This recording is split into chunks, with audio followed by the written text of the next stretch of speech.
las personas. Mm, aprender a desaprender.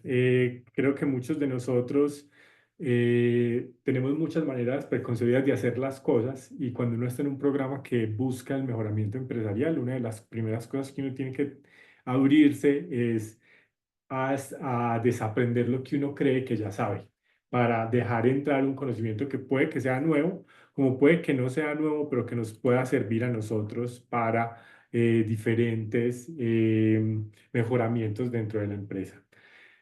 Cuarto, pregunten todo lo que puedan. Creo que es importante tener en cuenta que en este tipo de espacios, no solamente en Ecotec, sino cuando uno está en uno de estos programas, tenemos la oportunidad de tener algunas personas que son muy buenas en lo que están presentando. Entonces, utilicen ese tiempo para preguntar. Ustedes tienen también la oportunidad de estar respondiendo correos en esta virtualidad, de estar en otras cosas, pero si se metieron a este programa, la mejor forma de aprovecharlo es ir dedicándole el tiempo que necesita y de esa manera es bueno que pregunten durante esos tiempos porque es cuando más acceso van a tener a las personas con las que van a estar conversando.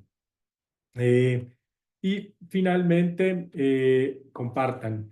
Cuando uno está haciendo estos talleres, uno prepara ejemplos y prepara diferentes cosas para manejar durante el taller.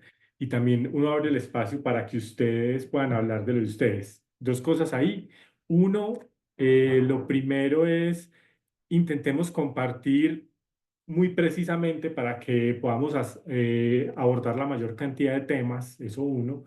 Y dos, cuando ustedes comparten, uno tiene la posibilidad de poner el ejemplo específicamente de su organización, lo que le va a generar un valor agregado a ustedes como participantes, pero también vamos a poder ver cómo se podría llegar a aplicar este conocimiento en el mundo real, porque ustedes pues son empresas del mundo real. Entonces, hasta ahí, ¿tienen alguna pregunta, comentario o algo que les gustaría compartir a ustedes también como expectativa?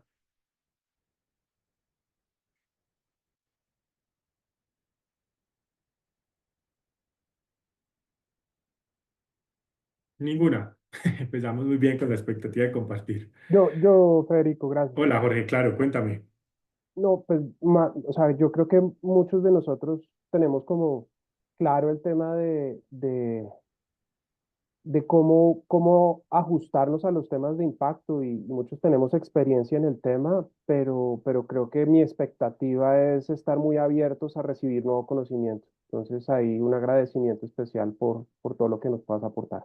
Muchas gracias. Súper, Jorge. Y muy chévere lo que mencionas, sobre todo poder contar con las preguntas directas de lo que ya estás haciendo para que otros podamos aprender de lo que tú mencionas. Claro que sí. Perfecto. Y esa es la invitación para todos. Ustedes ya tienen empresas, soluciones en el mercado y en construcción, entonces es importante que lo compartan para que los demás también podamos compartir. Vean que en estos programas de fortalecimiento empresarial, muy pocos son especializados en temas de impacto y climáticos. Entonces uno cuando está en un programa general, pues la gente no tiene los mismos problemas que uno porque uno está intentando resolver un problema planetario. Aquí todos los que están seleccionados están intentando resolver ese tipo de problemas.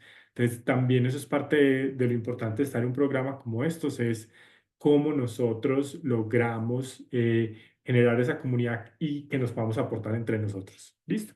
¿Alguien más quiere compartir algo? Perfecto. Listo. Entonces, para comenzar, quería traerles una historia para que reflexionemos acerca de ellas. Es acerca de unos monos. Uno en una universidad de Suecia hicieron una investigación para identificar el comportamiento de los monos y lo que hicieron es que pusieron a 5 monos dentro de una habitación.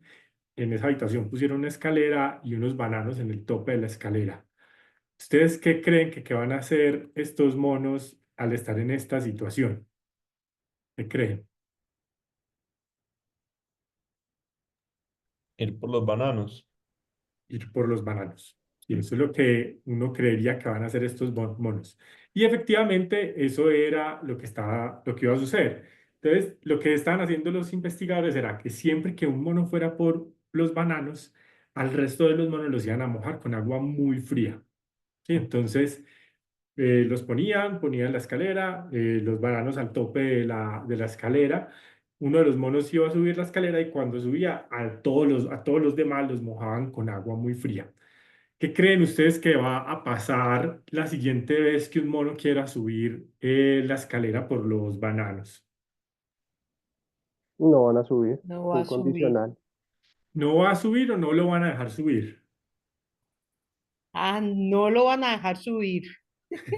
Claro, entonces lo que ellos empezaron a ver era que siempre iba a haber un mono que iba a subir porque el mono que subía no lo mojaban, pero al resto sí los estaban mojando. Entonces, eh, los monos no estaban dejando que ninguno subiera, entonces lo estaban golpeando y demás hasta que el mono no subiera. Entonces lo que empezaron a hacer fue que empezaban a cambiar a los monos porque ya ninguno estaba subiendo. Entonces quitaron un monito y pusieron uno nuevo. ¿Qué va a hacer este nuevo monito? ¿Qué creen ustedes? Tratar de subir por el banano. ¿Y qué van a hacer los demás? Darle duro para que no suba. Súper. Y eso lo hicieron hasta que cambiaron todos los monos y ya ninguno de los monos que había acá, pues lo habían mojado. Si uno tuviera la oportunidad de preguntarle a estos monos por qué no suben por los bananos, ¿ustedes qué creen que qué dirían? No saben. No No, no saben. saben. Súper. Yo creo Esta, que, dale, cuéntame, Jorge. yo creo que es más, o sea, si ellos pudieran hablar, sería como el tema de no me quiero incomodar, no quiero recibir un tema de frío, de agua. Y Jorge, ten en cuenta que a estos nunca los mojaron. Ah, ok, ok. Claro, pero Perdón, perdón. entonces el primero es porque me van a golpear y si uno les preguntaba por qué se golpean, ellos van a decir no saben, ¿cierto? Ah, ya, Simplemente ya. porque siempre lo hemos hecho así, ¿cierto? Desde que yo llegué acá siempre se ha hecho así. Y es la reflexión que quería traer es cuando nosotros estamos creando empresas y mucho más empresas de impacto, lo que nosotros estamos es retando el status quo del mundo, porque el mundo siempre ha hecho las cosas de la misma manera, pero nosotros que estamos creando una solución de impacto, vemos una forma diferente de hacer las cosas que no genera eh, ciertos impactos negativos o ciertas consecuencias en el planeta. Entonces, quiero traer esa reflexión por dos cosas. Primero, cuando uno es un emprendedor de impacto, tiene esa forma diferente de ver el mundo, pero muchas veces se nos olvida que esa forma diferente de ver el mundo la podemos llevar a varios aspectos de nuestra vida, no solamente a esa solución que estamos trayendo. Entonces, también muchas veces hacemos las cosas en la empresa porque siempre se ha hecho así, pero no nos hemos puesto a cuestionarnos si porque siempre se haya hecho así, quiera decir que esa es la mejor forma de hacerlo. Entonces nosotros también podemos mirar otras formas de hacerlo y quitarnos de encima esos paradigmas que nos han creado las universidades de alguna forma, algunas generaciones o simplemente el siempre haber hecho las cosas de esa manera. Entonces, con esa reflexión quería traerles algunos números de la importancia de uno trabajar con el tema de los objetivos de desarrollo sostenible dentro de su modelo de negocio. Hola Vemos Federico. que, cuéntame, Oscar. Federico, buenos días, ¿cómo estás? Muchísimas gracias por este espacio. Claro que sí, cuéntame. Em, Federico, lo que pasa es que, te digo, desde mi caso personal, es probablemente el caso también de los compañeros. Hay veces uno cree que uno está loco, en el sentido que, en el sentido que uno, en el sentido que uno como que ve la solución ahí, uno lo ve ahí palpable, uno lo ve ahí, uno ve la luz ahí, uno ve que y uno se lo explica a la gente y la gente, pues como que no, ¿cierto? ¿Sí me entendés? Como que Ujú, pues no lo logran ver de la manera que uno lo ve tan diáfano. Entonces uno muchas veces se cuestiona, te estoy hablando por mi caso, uno dice, pero verdad, vení, yo le he dado tanto tiempo a esto y ¿será que yo estoy loco o qué será o estoy ya muy salido de la nota? Entonces, pero siempre en mi caso, y te lo digo y se lo comparto a los compañeros, pero siempre cuando ya estoy más desilusionado, sale otra cosa y veo un artículo de alguna parte de Europa o alguna cosa así, digo, no, no, no, yo estoy por el lado que es, vamos y sigamos y al otro día vuelvo y me despierto y le doy como con toda. Entonces esa Federico es mi experiencia.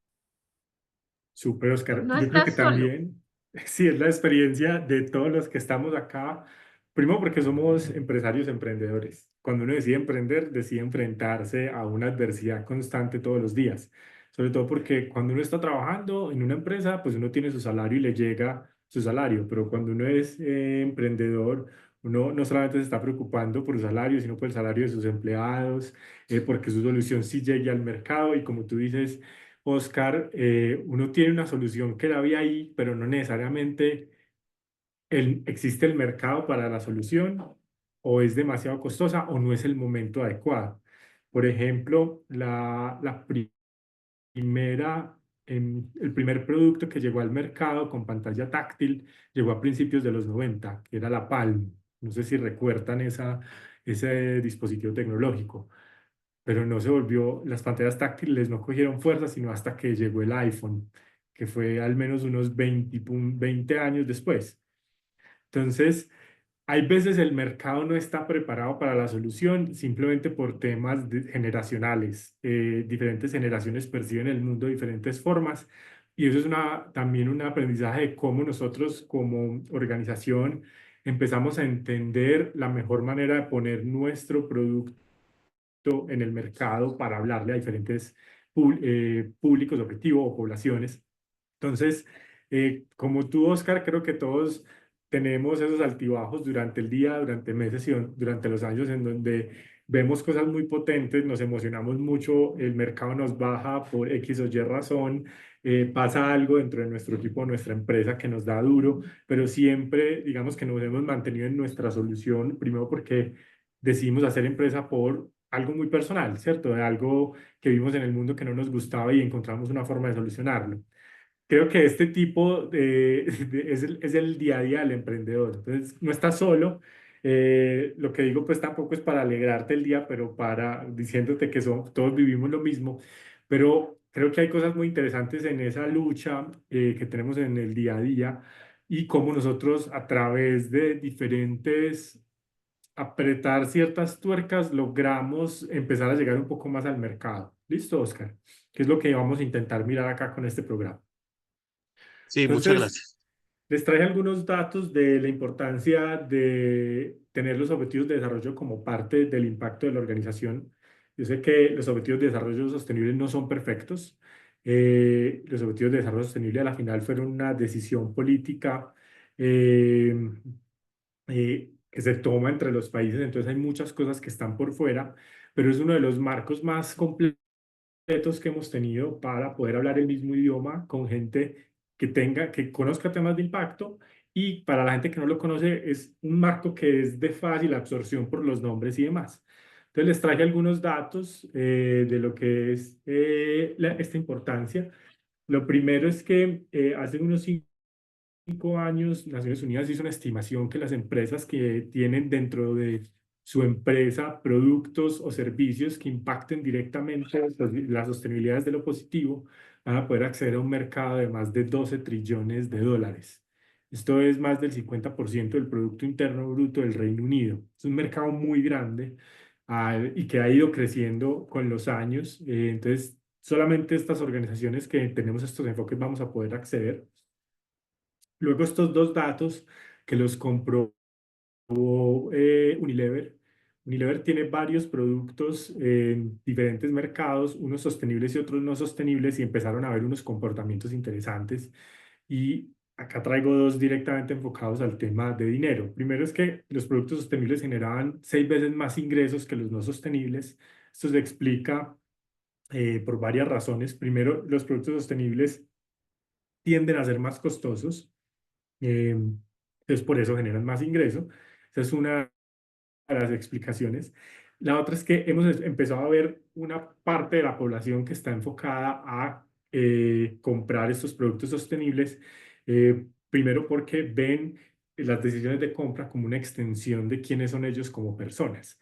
Entonces, si alguna vez han visto el video en YouTube que se llama We All Want to Be Young. Es una explicación de cómo las diferentes generaciones que hay actualmente en el planeta se comportan dependiendo de la época en que crecieron y nacieron. Y en este momento, en el tope de esa pirámide poblacional se encuentran los millennials y normalmente los millennials toman decisiones basadas en quiénes son ellos como persona y son una generación que se ha enfocado mucho a temas de contribuir al planeta mucho más que los baby boomers.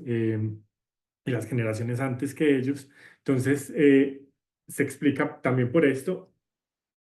Y esa conexión entre los millennials y la posibilidad de el voz a voz hace que los productos crezcan más rápido. Entonces, aquellos productos que tienen la oportunidad de tener componentes de sostenibilidad y adicionalmente que lo comunican de una manera que es entendible para los diferentes públicos objetivo, tienen estas oportunidades. ¿Esto pasa para todos los productos? No.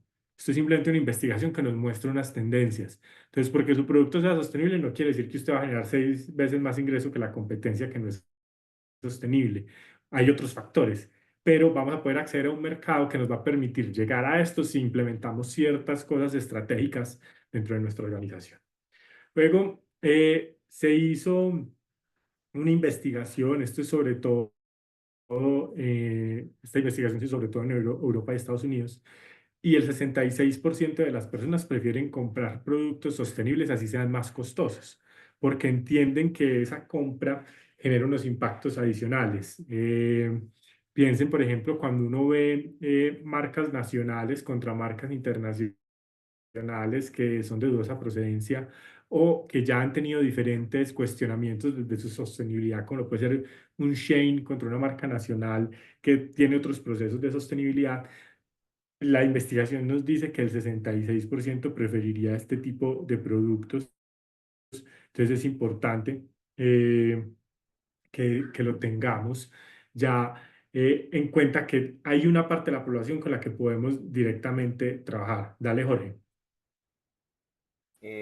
Buenos días para todos, buenos días, profe. Venga, lo que pasa es que yo tengo una inquietud con relación a los números que muestras y a las tendencias en Europa o el resto del mundo. La semana pasada estuve en una capacitación con LG, la multinacional, ¿cierto? Y ellos tienen una línea de productos, digamos, en el desarrollo tecnológico. Voy a hacer un modelo, el MultiV 5, y el salto era el MultiV I, haciendo relación al tema de inteligencia artificial y todo el cuento en equipos de climatización, y abrieron mercado, digamos, de lanzamiento en Europa, ¿cierto? Y por lo tanto, pues el equipo tiene, digamos, unas condiciones de pago un poquito más elevaditas por el tema de la tecnología. Pero para Latam hicieron una intersección, el MultiV 5 Pro. ¿Y qué fue lo que hicieron? Se disminuyeron en precio, por lo tanto se disminuyeron en temas tecnológicos, en temas, ¿cierto?, de tecnología que impacta, digamos, el consumo energético, y por lo tanto no es tan eficiente y no es tan sostenible comparado, digamos, con el de inteligencia artificial. Entonces, hago la pregunta, es porque hace referencia al mercado europeo, pero resulta y sucede que el mercado latino está definido en una gran proporción por precio. Entonces, ¿cómo trabajar eso desde nuestras organizaciones, si bien somos un mercado que se va, o sea, que el determinante o el detonante es precio, pesa mucho en la decisión del cliente final? Entonces, sí quisiera que abordaras como el tema en esa dimensión, porque después de vivir esta experiencia con él, yo dije, uy, wow, o sea, ahí se cae una cantidad de factores de sostenibilidad, descarbonización, eficiencia energética, etcétera. Muchas gracias, profe. Claro que sí, Jorge. Entonces, ahí creo que hay varias cosas a tener en cuenta. Es que tú conoces lo que es la pirámide de Maslow. Sí. Entonces, esa pirámide de Maslow explica muchas cosas del comportamiento de compra de la gente respecto a las decisiones de compra que tienen. Entonces, si yo estoy en Europa y ya tengo gran parte de la pirámide de Maslow cubierta con las necesidades básicas de supervivencia básicas, y no recuerdo cuál es la tercera. Entonces tengo la oportunidad de enfocar mis recursos hacia otro tipo de compras que me van a representar mejor. Entonces, si yo estoy en Latinoamérica, por ejemplo, acá en Colombia somos 50 millones de personas donde más de la mitad vive por debajo de la línea de la pobreza. Mi mercado objetivo se vuelve mucho más pequeño, ¿cierto? Porque de ese 50% restante, que es menor realmente, ¿cuántas de esas personas están en estratos 5 y 6 o 4 pero que adicionalmente viven cómodamente para gastar en este tipo de cosas. Entonces, desde la pirámide de Maslow, uno tiene que entender que tanta parte de la población objetivo que uno se va a enfocar tiene la capacidad de acceder a mi producto según el costo que yo tengo. Que mi producto sea más costoso no quiere decir que los estratos o la gente con menos capacidad económica no lo vaya a poder acceder. Una muestra de esto es la forma en que Flamingo maneja desde su modelo de negocio poder llegar a personas que tienen menos capacidades económicas. Entonces, si ¿todos conocen Flamingo o hay alguien que no sepa qué es Flamingo? Parece que toda No, la de comunidad Yo no milagro no está sabía sé, que era amigo. yo no sé. súper Yo Rafael. tampoco, yo tampoco sé qué es flamenco. El Flamingo es un almacén que existe acá en Antioquia, que es un almacén, una gran superficie, como lo es el Éxito, como lo es el Euro, como lo son estos pues, grandes almacenes de cadena.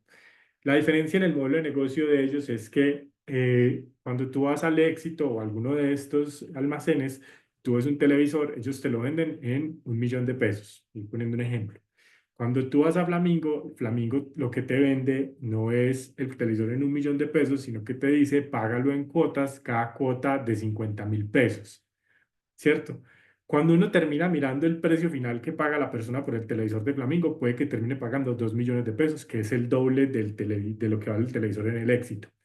Pero el público objetivo al que se enfocan es diferente. La persona que va a Flamingo no necesariamente tiene el 1.000.000 de pesos para gastárselo de entrada y posiblemente no tiene historial crediticio para tener una tarjeta de crédito que le permita comprar eso. Entonces va a Flamingo y digamos, si yo soy por ejemplo, un taxista que vive del diario y yo tengo que liquidar diariamente, puede que sí tenga los 50.000 pesos para abonar semanalmente o diariamente, pero no tenga el 1.000.000 de pesos para pagarlo en entrada. Entonces, mi producto puede ser más costoso, pero mi modelo de negocio me permite llegar a otra parte de la población. Entonces, no necesariamente el precio es el único determinante, pero tengo que entender varias cosas de lo que es la pirámide de Maslow para saber si mi producto y mi precio están dirigidos al segmento que puede asumir la compra de mi producto. Entonces, Jorge, si con eso te doy un poco más de luces de las diferentes cosas que tienen que tener en cuenta Europa, Latinoamérica a la hora de poner un producto sostenible o no en el mercado. Sí, sí, sí, sí. Entonces es importante, por ejemplo, hacer ese análisis. Por ejemplo, que yo no soy B2C, sino B2B. Las empresas a las que le estás vendiendo, que han solucionado dentro de sus necesidades como empresas, ya están en una etapa de crecimiento o son empresas que todavía no han solucionado algunos temas internos. Entonces, esas son diferentes cosas que es bueno tenerlas en cuenta para poder definir estas diferencias que acabas de poner, por ejemplo, con el caso de Elche. No, para los demás que no conocían Flamingo, ¿les quedó claro más o menos un poco el modelo de negocio de ellos? Sí, claro, ya hasta quiero ir a comprar allá a ver si me... Sí, es bueno por entender el modelo de negocio, pero sale más caro comprar allá, solamente para que sepa. Listo. Eh, También en esta investigación, esto ya sí es un poco más global, el 81% de los millennials preferirían trabajar para empresas que tengan dentro de su modelo de negocio impactos directos en temas de sostenibilidad. ¿Qué quiere decir esto? Que va a ser más difícil para aquellas empresas que no tengan temas de sostenibilidad retener empleados y capturar esta generación, que en este momento es la generación más grande que existe en el planeta. Entonces, a medida que vayamos conectando mejor lo que hacemos como empresa y conectemos nuestro propósito organizacional con el propósito de las personas, vamos a tener la oportunidad de retener más a los potenciales empleados de las organizaciones.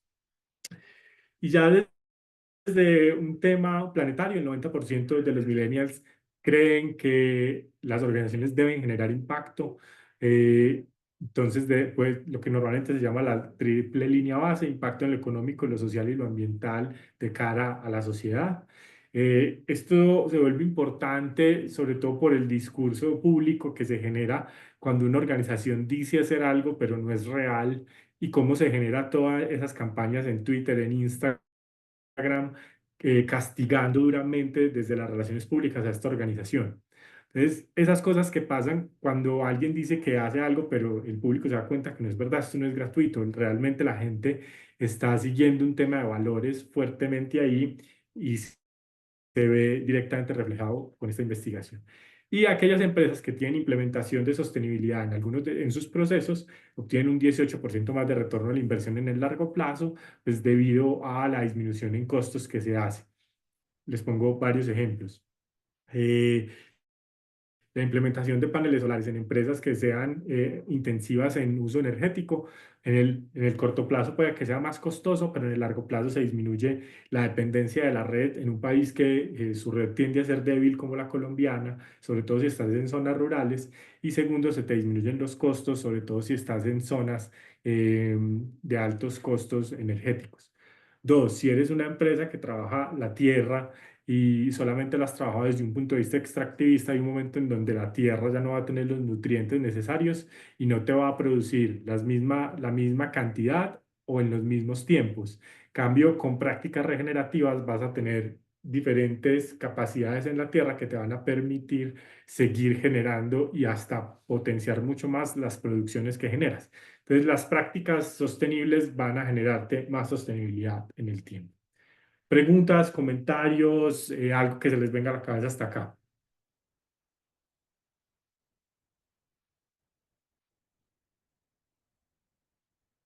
¿Ninguna?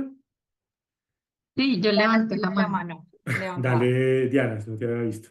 Sí, no, en mi caso, bueno, en mi caso, es que mi producto no es, digámoslo así, entre comillas, masivo, ¿cierto? Ujú, Porque lo que nosotros hacemos es, pues, planes de ordenamiento territorial, estructuramos las determinantes ambientales y dentro de esas determinantes ambientales están las que obedecen a pues, a la gestión del riesgo, que son los ujú, estudios básicos.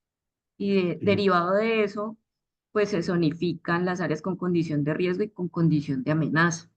ujú, Lo que hemos visto es, primero, pues los municipios nunca tienen plata, porque pues digamos mi público objetivo son los municipios.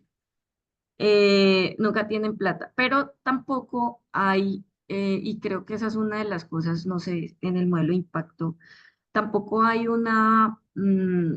como una necesidad desde la gente de hacer los estudios en tanto que la gente no considera o no dimensiona que ellos se exponen a un riesgo. Me explico, la gente que vive al lado de un río, ¿sí? El río en ujú, algún momento puede generar una avenida torrencial, pero pues para ellos es su casa.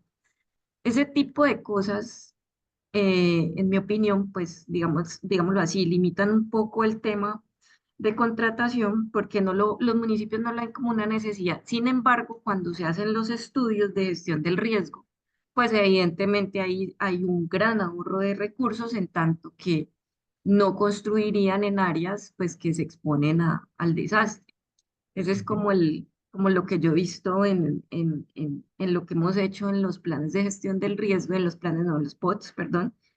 Y en muchas ocasiones, y es muy curioso, los constructores que finalmente son los que, digamos así, tienen el insumo para ellos poder hacer el urbanismo, en muchas ocasiones creen que porque les digamos que ahí hay un riesgo, eso ya es malo para ellos. Y nosotros decimos, no, manéjelo. Entonces, son como las cosas con las que nos hemos encontrado y al final nosotros lo que queremos es, pues, salvaguardar infraestructuras, vidas, etcétera, y eso tiene un costo, pues, que no es medido. No sé si esa sea una parte como de lo que hay que incluir en el modelo de impacto de negocio. Puede que sí en el modelo de impacto, pero a la hora de generar el proceso de ventas, parte de lo que nosotros hacemos desde el tema climático, de impacto o ambiental, pues en este caso, es demostrar la disminución en costos a la hora de implementar nuestra solución. Si te entiendo bien, pues claro, si construyen ahí, el río se puede crecer y te puede llevar toda esa construcción.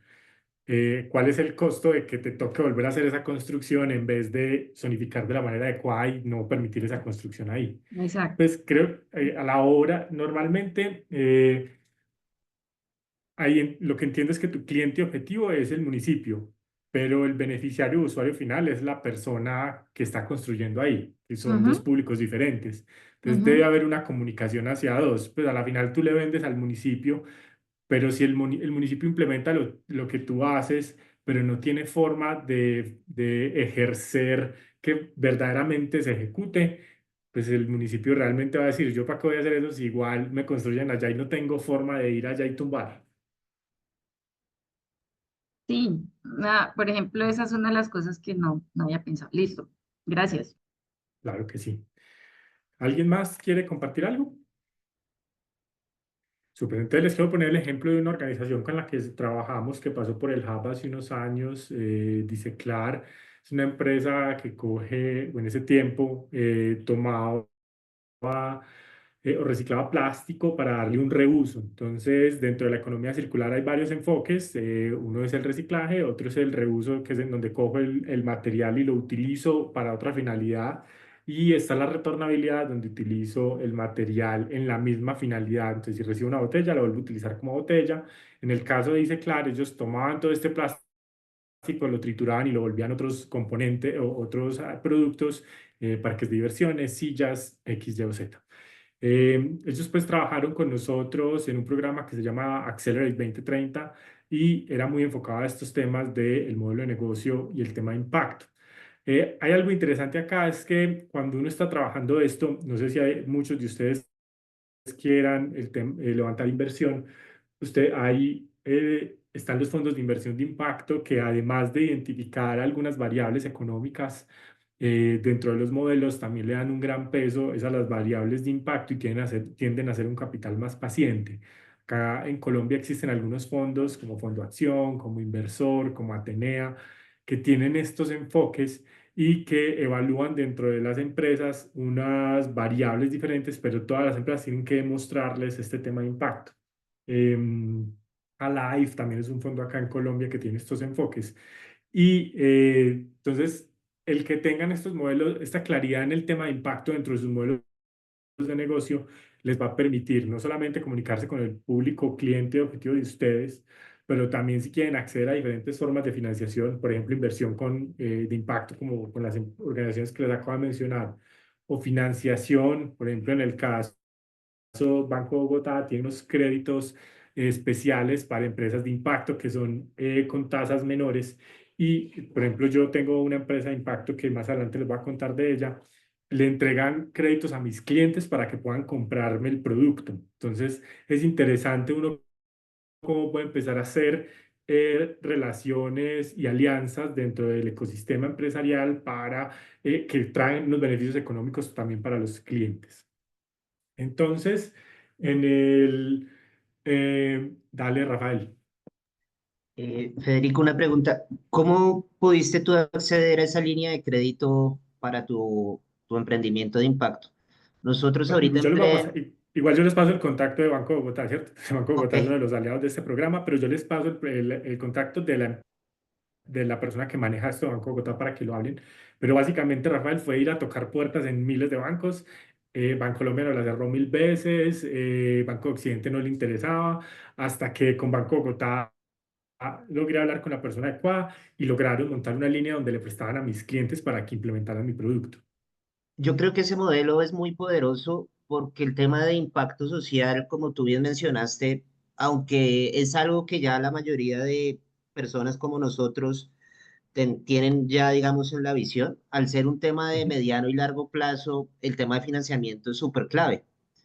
Y ahí yo creo que Así sí se es. requiere una Soy, conciencia de las instituciones financieras de que el modelo sí es rentable, pero de pronto el apetito de rentabilidad a corto plazo limita o nos limita, digamos, a hacer nuestro negocio sostenible. sí, entonces yo creo que es buscar esas alianzas, sobre todo porque, al menos en el caso nuestro, el producto que nosotros estamos intentando poner en el mercado era muy costoso. Entonces necesitamos buscar formas de ayudarle al cliente a acceder a él. Entonces yo quedo con la tarea de pasarles el contacto. Jorge. Dale, mil gracias.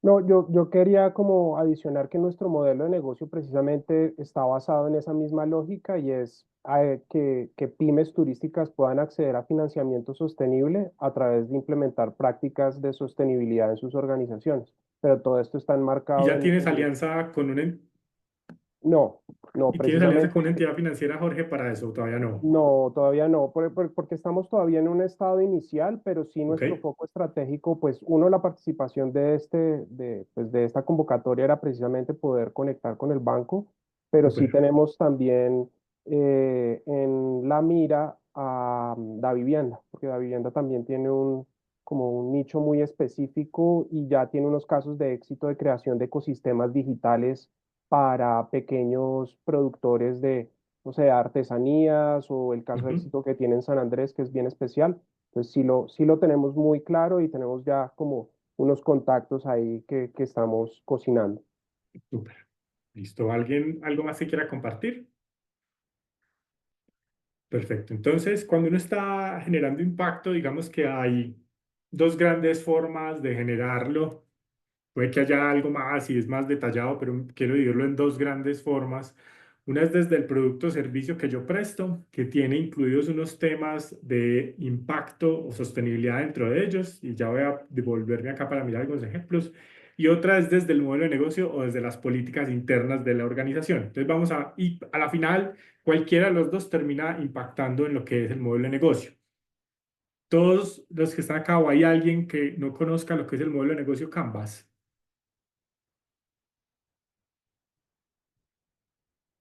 Esto parece que todos. El modelo de negocio Canvas es la herramienta fundamental para uno entender su empresa y también como de detonador de innovación. Entonces acá vamos a mirar, como todos conocen el modelo de negocio Canvas, pues no voy a ir en detalle en cada uno de estos componentes, pero vamos a mirar varios ejemplos de cómo diferentes empresas incluyen temas de sostenibilidad dentro de su modelo de negocio, ya sea desde el producto o servicio que termina impactando el modelo de negocio o desde las políticas internas u otra parte del modelo de negocio que no es directamente relacionada con el mercado. Entonces, acá hay algunas de las empresas que han pasado por programas de Impact Hub en los últimos años con este enfoque de impacto. ¿Alguna de estas que no conozcan o que quieran que hagamos un ejemplo en específico de ellas o simplemente les traigo ejemplos de algunas de ellas? A ver si alguien tiene alguna en específica que quiere que miremos. A mí me interesaría energía vectorial para proponer. Super Energía Vectorial es mi empresa, entonces tengo conocimiento privilegiado en esa. Energía Vectorial es una empresa que monté por el año 2017, donde básicamente lo que hacemos es enfocarnos en descarbonizar la movilidad. Esto nace porque yo viví un tiempo por fuera de Colombia y cuando aterricé en Colombia después de varios años, me dio muy duro el aire de Medellín en específico. Y investigando, nos dimos cuenta que en Colombia, y después nos dimos cuenta que era en toda Latinoamérica realmente, hasta el 90% de las emisiones totales en las ciudades viene del sector transporte, y en específicamente en Medellín es del 89%. Entonces, dándonos cuenta de esto, y por un tema personal que estaba viendo, que estaba viendo una sobrina mía, nos dimos cuenta que esto tiene un impacto directo sobre la salud, sobre todo de los niños menores de 5 años, que todos van a crecer con problemas pulmonares debido a la alta contaminación y concentración de gases, contaminantes y de efecto invernadero que tenemos en las ciudades. Entonces creamos energía vectorial y cuando iniciamos energía vectorial, iniciamos con un modelo de renting a largo plazo de vehículos eléctricos. Con eso nos ganamos un premio, no sé qué, pero la necesidad de capital era excesivamente alta y no seguimos con ese modelo y nos movimos hacia otro lado, entendiendo las complejidades del mercado latinoamericano. Identificamos que la movilidad eléctrica, cuando nosotros iniciamos y todavía hasta cierto punto también, está muy pensada para gente con alto poder adquisitivo. Entonces, un carro pues, eléctrico vale 70 millones de pesos, los más básicos, y llegan hasta 200, 500, 600 millones de pesos, los más fortalecidos o los más tecnológicos. Entonces vimos que había un reto muy grande en la implementación de la movilidad eléctrica en países de renta media y baja, generando entonces una desconexión entre las metas globales y los impactos que estamos teniendo nosotros en el sur global, países como Colombia. Entonces decidimos empezar a coger vehículos de gasolina y volverlos eléctricos. Entonces nosotros hemos hecho barcos, camiones, buses, carros, camionetas, carrozas de caballos, de todo, básicamente para eso. Entonces, ahorita les voy a contar pues un par de experiencias, pero eso es lo que hace energía vectorial y vean que directamente ahí, desde el producto, es fácil identificar. Hay un carro de gasolina que genera unas emisiones, Yo saco ese motor de la calle y le pongo un motor eléctrico para que no genere más emisiones. Entonces, desde el producto que ofrece energía vectorial, genera un impacto directo en un tema de sostenibilidad que es cambio climático y la calidad del aire. Con esa, ¿te queda claro, Rafael, cómo energía vectorial genera eso, ese impacto? Sí, y creo que estamos en el mismo propósito. Plen es una red de carga para vehículos eléctricos y básicamente lo que queremos es trabajar un círculo virtuoso a través de tecnología y obviamente también cargadores para generar un Ujú. ecosistema que sea rentable entre todos los miembros del ecosistema y la opción, digamos, de dar o convertir un vehículo ya existente en eléctrico, pero que esa persona se sienta motivado a convertir su vehículo en eléctrico porque encuentra puntos de carga, creo que es un catalizador bien interesante que podemos trabajar juntos. Así es, Rafael. Quedaremos con el contacto después del espacio para que conversemos. Dale, mil gracias. ¿Alguna otra que quieran que revise o les sigo dando ejemplos de acá para que miremos diferentes opciones? Sería bueno el de Amazonía Emprende, porfa. Amazonía Emprende es una iniciativa que existe hace bastantes años, liderada por una de las personas que más sabe de temas de regeneración en Colombia, que se llama Julio Rosso. Amazonía Emprende es una escuela del bosque que queda en el Caquetá y lo que hacen es tener un tema de turismo regenerativo, pero también de trabajo comunitario para fortalecer los procesos de reforestación y crearon, si no estoy mal, el primer banco de semillas nativas de Colombia. Entonces, desde sus procesos, lo que hacen es fortalecer las diferentes comunidades con las que trabajan para que no haya temas de deforestación y antes haya temas de reforestación. También las empresas pueden contratarlos a ellos para temas de emisiones hacia el Caquetá y hacia la Amazonía para entender, conectar y generar estrategias de sostenibilidad de sus empresas. Entonces, también generan un tema de educación. Entonces, eso es más o menos lo que ellos hacen. Listo. Jorge primero y luego John. Listo, muchas gracias. Ve, no, lo que pasa es que, a ver, en estos días aquí en Medellín se desarrolló un congreso que se llamó, en Cámara de Comercio, que se llamó Seguridad Energética, ¿cierto? Ujú.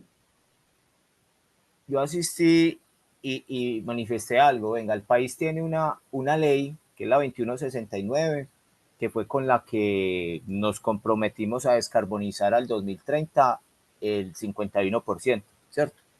Entonces, por ejemplo, lo que hablaba ahorita de energía vectorial, lo que hablaba el otro compañero con el tema de los puntos de carga, uno dice, bueno, el país tiene unas normas, tiene unas leyes, pero cuando ya uno, digamos, como empresario, como emprendedor, quiere poner eso en que, venga, que se conviertan en acciones puntuales, ahí es donde uno ve que hay como un bache de que no hay sincronía entre la normatividad, el Estado y lo que realmente pasa.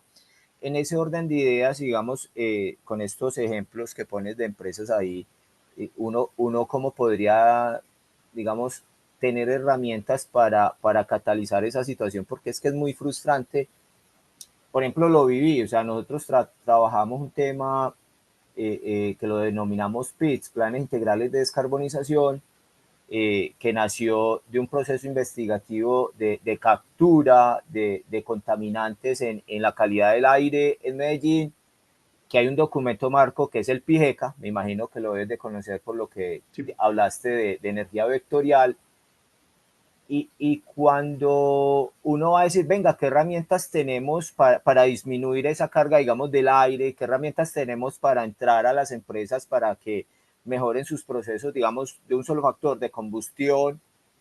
Y hay normativa, pero nadie sigue la normativa. Entonces uno dice, venga, y entonces, ¿la normativa para qué existe? Entonces, vamos al otro lado, ¿cierto? Somos como distrito, el distrito de ciencia, tecnología e innovación, soportado en un acuerdo distrital y en una ley de la República, la 2286, y en Medellín no existe un peso para I más D más I. Entonces, nosotros como empresas, digamos que aportamos a la sostenibilidad, que en la gran mayoría, sin equivocarme, me atrevo a decir, somos micro, con una eficiencia de recursos, con una apuesta muy grande. Uno dice, venga, ¿cómo utilizo la normatividad para que se vuelva una plataforma para que mi negocio dé el salto? Entonces, yo no he podido como identificar eso, y se habla de que hay fondos de inversiones, hay política, hay una cantidad de cosas, pero cuando le va a poner uno los puntos a las IES, nada de eso es realidad. Yo lo digo, es una venta de humo impresionante. Me gustaría que con base en lo que te dije, nos hicieras como un panorama para uno poder decir, venga, el camino medianamente que podemos coger para que nuestras empresas de sostenibilidad no se mueran, puede ser este. Muchas gracias. Super John. Jorge, esa es una pregunta compleja, pues porque creo que varios de acá lo pueden haber vivido, a nosotros nos tocó en específico. Nosotros empezamos en 2017, Jorge, y en ese momento y hasta el momento no hay una reglamentación específica para la electrificación de vehículos. Entonces a nosotros cuando iniciamos nos tocó desde ese momento utilizar el tema de conversión a gas como la norma aplicable eh, para nosotros. Y desde ahí empezamos a trabajar mucho con los diferentes consejos de las ciudades, sobre todo Bogotá y Medellín, y nos tocó ayudar a varios concejales a crear política pública, sobre todo porque no, digamos que lo mismo que nos comentaba ahorita la compañera de los POT, hay muchos desconocimientos también en el sector público, hasta de las mismas leyes que se manejan, y muchos de ellos no tienen la capacidad de enforzarlas pues para que se ejecute como tal. Entonces nosotros nos tocó trabajar bastante con concejales y crear mucha política pública y ayudarles a ellos a estructurar bien, y desde eso hemos venido trabajando con el SENA para fortalecer los currículos de los técnicos eléctricos, electricistas y los técnicos mecánicos, para que empiecen a tener este conocimiento, porque si no hay mano de obra, pues no va a haber capacidad de implementación. Y empezamos a trabajar con los ministerios, porque mucho de lo que hacemos pues, no estaba legislado y demás.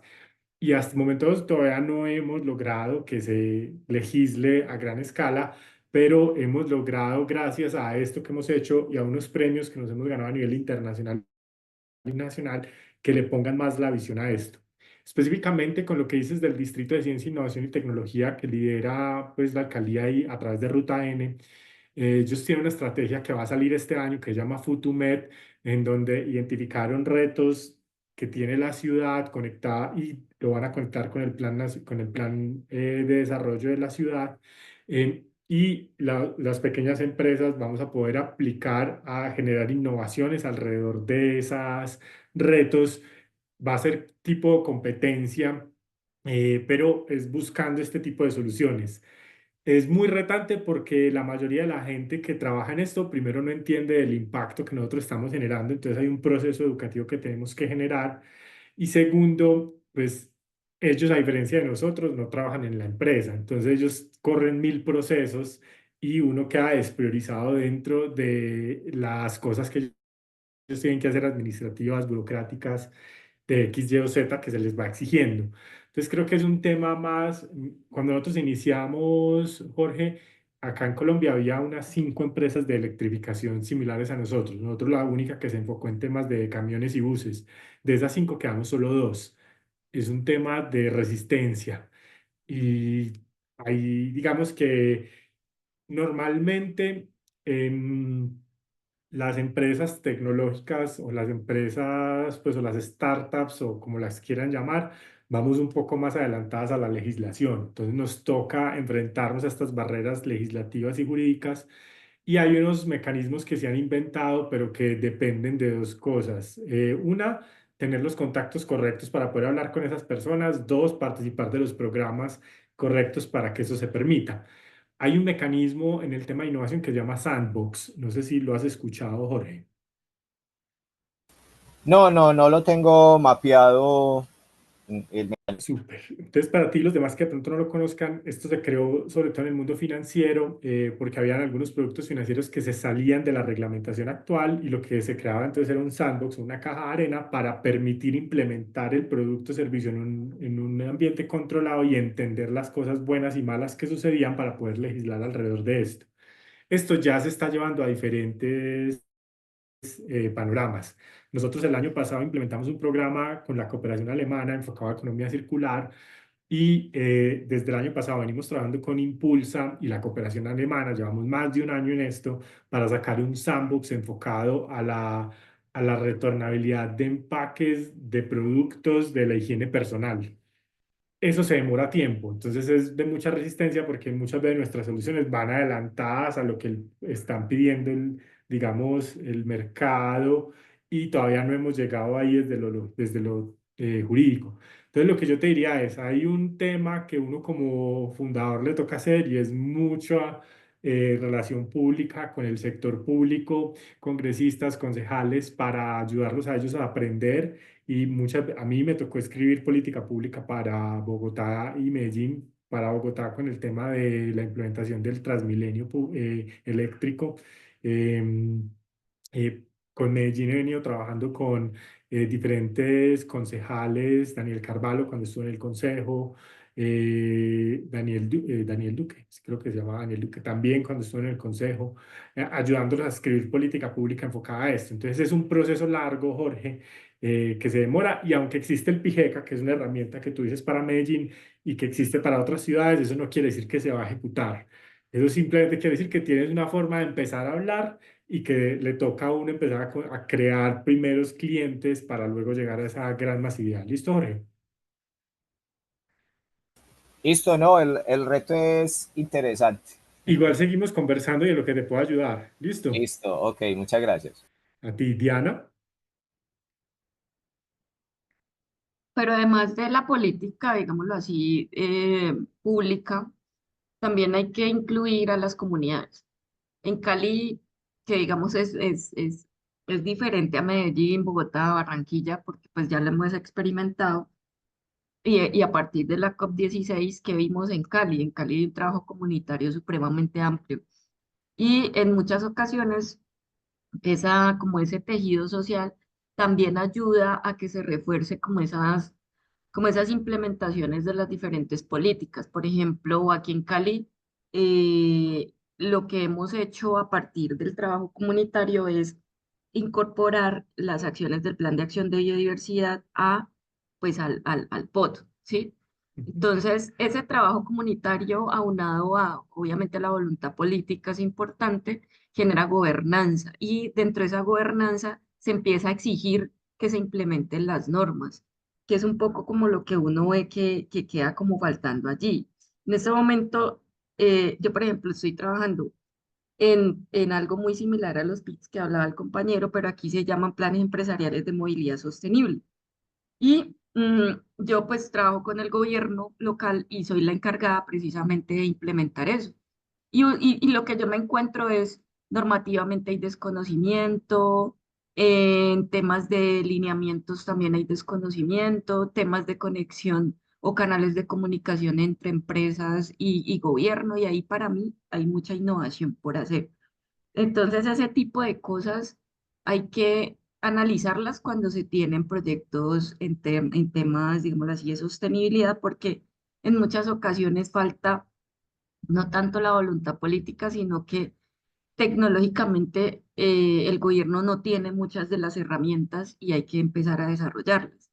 Y tampoco se tiene la cultura. Y para trabajar con esa cultura, pues hay que generar como esos tejidos sociales para que haya precisamente la implementación de la norma. Entonces son como tres cosas.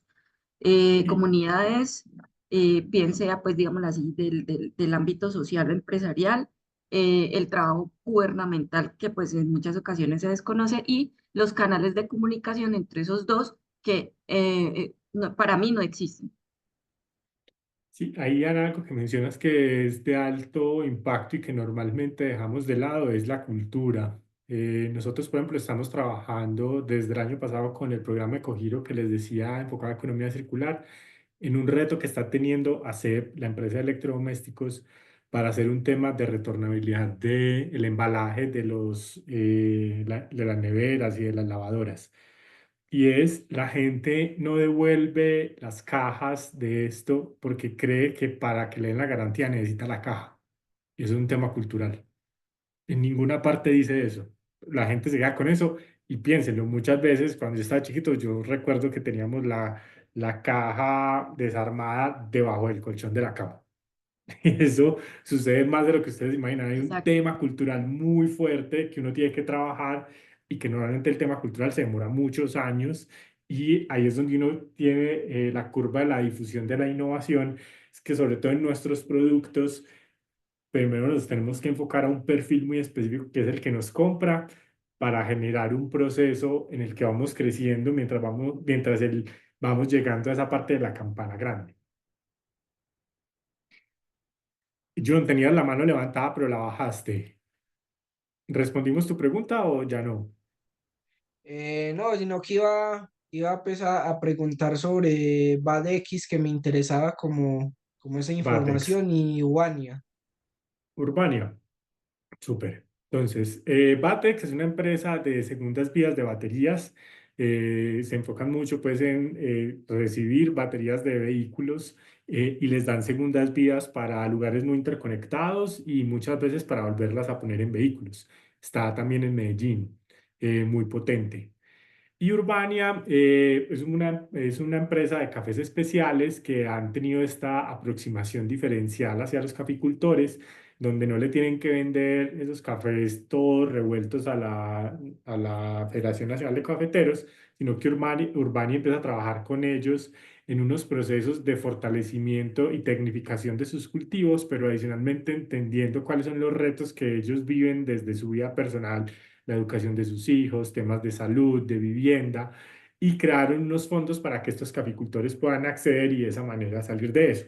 Acá, por ejemplo, es un caso muy interesante en donde ellos tienen un producto que tiene un alto impacto, sobre todo con la población que trabajan, pero que entendieron que parte de su modelo de negocio tenía como aliados a los caficultores. Ustedes conocen lo que son las trampas de la pobreza. Las trampas de la pobreza son, luego de una investigación que se hizo, hay cuatro: es la vivienda, la salud, la alimentación y eh, no estoy, vivienda, salud, alimentación, no recuerdo la otra, son cuatro, que si a uno le falta alguna de ellas, normalmente va a caer en pobreza y eso lleva a criminalidad. Entonces Urbania empezó a hacer una identificación de las trampas de la pobreza en las que tenían más posibilidades de caer sus caficultores y empezó a crear unas estrategias, unos mecanismos para apoyar a que no cayeran en ellas y generarles un tema de autonomía económica. Y de esa manera generó entonces que esos caficultores siempre le vendan a ellos y no a otras marcas. Entonces esa es una estrategia bastante interesante desde el impacto. ¿Listo? ¿Alguna otra pregunta o comentario o podemos continuar? Listo. Continuemos. Entonces, acá algunos ejemplos de diferentes organizaciones que han pasado por Impact Hub. Algunas de ellas están en estados tempranos, por ejemplo, Wellbeing. Hay otras de ellas que ya han levantado más de 5 millones de dólares como Arcángel y todas de ellas tienen diferentes modelos de impacto dentro de su modelo de negocio.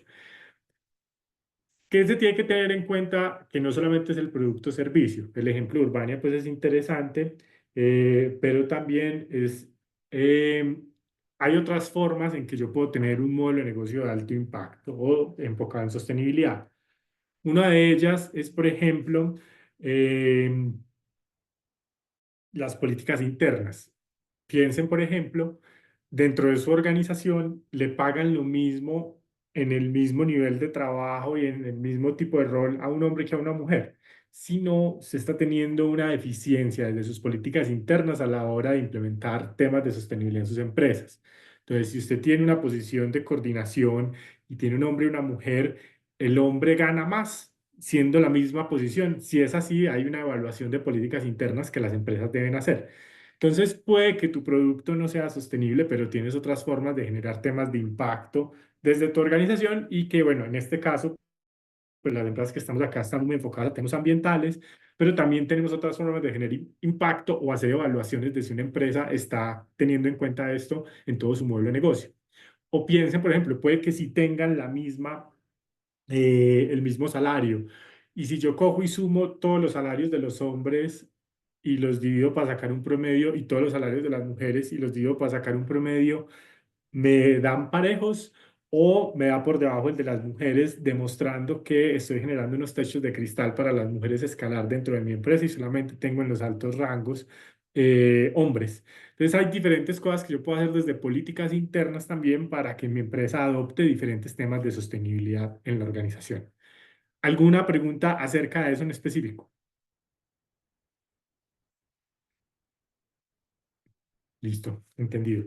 Y otras formas del modelo de negocio, entonces, por ejemplo, acá teníamos a Bioplaya. Bioplaya es una empresa que con plástico que se recoge del mar hace prendas de vestir enfocadas a temas playeros. Cuando iniciaron ya simplemente sacan prendas de vestir para cualquier tipo de uso. Muy interesante para que la busquen. Entonces, desde el producto ellos generan impacto. Desde el modelo de negocio también generan impacto porque ellos contratan madres cabeza de familia para que hagan los bordados y demás. Su eslogan es hecho a la abuelita. Entonces ellos contratan esas madres cabeza de familia. Entonces dentro del modelo de negocio, sus recursos claves son madres cabeza de familia que hacen un proceso clave de la organización. Entonces eso, por ejemplo, es interesante, es que yo también puede que tenga mi modelo de negocio desde los aliados, desde los recursos que contrato o desde la forma en que le cobro a mis clientes para que puedan acceder a un producto o servicio, como el ejemplo de Flamingo. Digamos que Flamingo en sí no es una empresa de impacto, pero ese modelo de negocio es interesante porque yo cambio la forma en que le cobro a mi cliente para que personas con menos capacidad adquisitiva pueda acceder a un producto que de otra manera sería prohibitivo para ellos. ¿Preguntas o comentarios acerca de esto? ¿O está claro hasta ahí? Dale, Jorge. Federico, una situación desde los datos, ¿cierto? Ajá. Nosotros, digamos, como empresa, estamos ubicados en la Comuna 15 Guayabal y venimos haciendo, digamos, un En tema Medellín. muy específico, sí, en Medellín. Por ejemplo, la comuna como tal tiene registros de Cámara de Comercio 6.103 empresas, de Sí, las cuales 4.575 son micro, ¿cierto? sí, Y por dato, digamos, de olfato, podemos decir que en la actividad económica pueden haber otros 3X esta cifra. Entonces, actores, digamos, económicos, podemos ser en una comuna de 5 kilómetros de diámetro, digamos, a la redonda, por decirlo así, de 20.000 actores económicos. Entonces, cuando uno trata de bajar, digamos, estos conceptos, como lo hablabas ahorita, el tema de equidad en sueldos, y la realidad de nuestro país es que somos un país de microempresarios, que nuestras sí, estructuras son muy planas, ¿cierto? Porque, digamos, dentro de esta investigación que llevamos, así como olfato, nos hemos dado cuenta que más del 95% de las micros son micros con menos de 3 trabajadores. sí. Entonces uno dice, venga, y entonces yo cómo adopto esto, si soy yo y mi primo, de pronto mi señora, ¿cierto? Y Sí, esa es de la acuerdo. realidad del país. Entonces, ¿cómo visualizar eso? Porque esa es la realidad. Inclusive entre Comuna 15, que es Guayabal, y Comuna 16, desarrollamos algo que llamamos la MEI, Mesa Empresarial de Innovación, y es porque más del 75% de las empresas se funden en los 2 primeros años de creación, o sea, lo Sí, que llaman Valle el de la baño de la Muerte. muerte. Entonces nos dicen, venga, esto es muy preocupante porque en lo que hemos investigado nadie está haciendo eso, y cuando uno va a las investigaciones, la Universidad de La Salle tiene 3 ítems por qué las empresas se mueven. La primera es planeación estratégica, la Sí, segunda es acceso a financiamiento y la tercera es planeación financiera. Entonces, en esos escenarios, cuando yo veo, digamos, lo que propones, uno dice, venga, ¿cómo lo contemplo yo dentro de mi planeación estratégica? Porque es algo que está generando, digamos, mucho ruido del orden, digamos, comunicacional. sí. Súper, Jorge. Esto es una pregunta muy interesante desde la perspectiva en que una organización tiene que escoger sus batallas. Yo acá les estoy poniendo los ejemplos de todas las formas en que una organización debe generar impacto. Eso no quiere decir que uno tenga que hacer todas desde el momento cero, porque, pues como tú dices, el tema de planeación financiera está directamente relacionado con el flujo de caja. Las empresas se mueren porque no tienen flujo de caja, ¿cierto? Entonces, cuando yo soy una empresa de impacto, eso no quiere decir que yo tengo que tener todas estas cosas desde ya resueltas. Muy segura, y te lo digo, nosotros desde Energía Vectorial tenemos una sola mujer contratada. ¿Por qué? Porque ha sido difícil para nosotros encontrar ingenieras que quieran enfocarse a temas de movilidad eléctrica. Entonces, también hay unos retos estructurales en los que las empresas nos encontramos. ¿A qué voy con esto?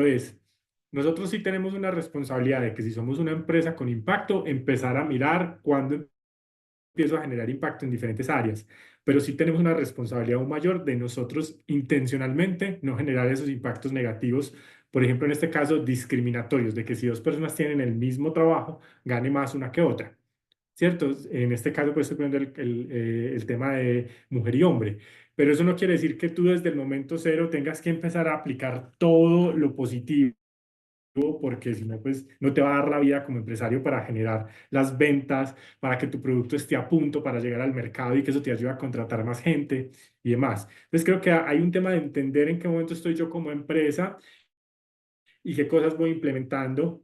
Entonces, si yo estoy en una etapa muy temprana, pues lo primero que me voy a enfocar es a que ese producto que yo tengo en esa propuesta de valor, yo entienda bien mi segmento de clientes, porque mi producto es el que está generando impacto en este momento. Lo único que yo te pido ahí como empresario es que te verifiques que no estés generando un daño a través de los salarios que estás pagando. Eso no quiere decir que tengas que pagar más o menos, quiere decir es simplemente que hagas la evaluación para identificar si le estás pagando más a una persona solo por ser hombre. ¿Listo? Ok, Em, Perfecto, Jorge. Jorge, ahora el otro Jorge. Ujú.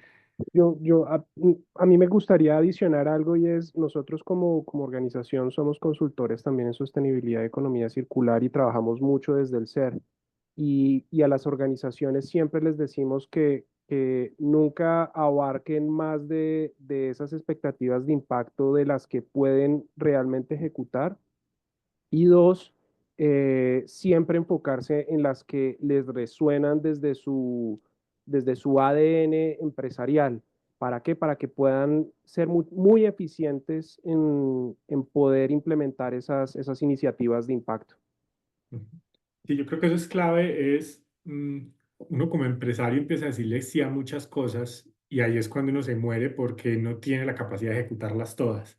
Entonces yo tengo que priorizar cuáles de estos enfoques puedo implementar ya y cuáles voy a ir implementando a medida que logre ciertos hitos organizacionales para ir identificando, listo, ya logramos esto, vamos a contratar una siguiente persona, vamos a hacer unos esfuerzos para X o Y.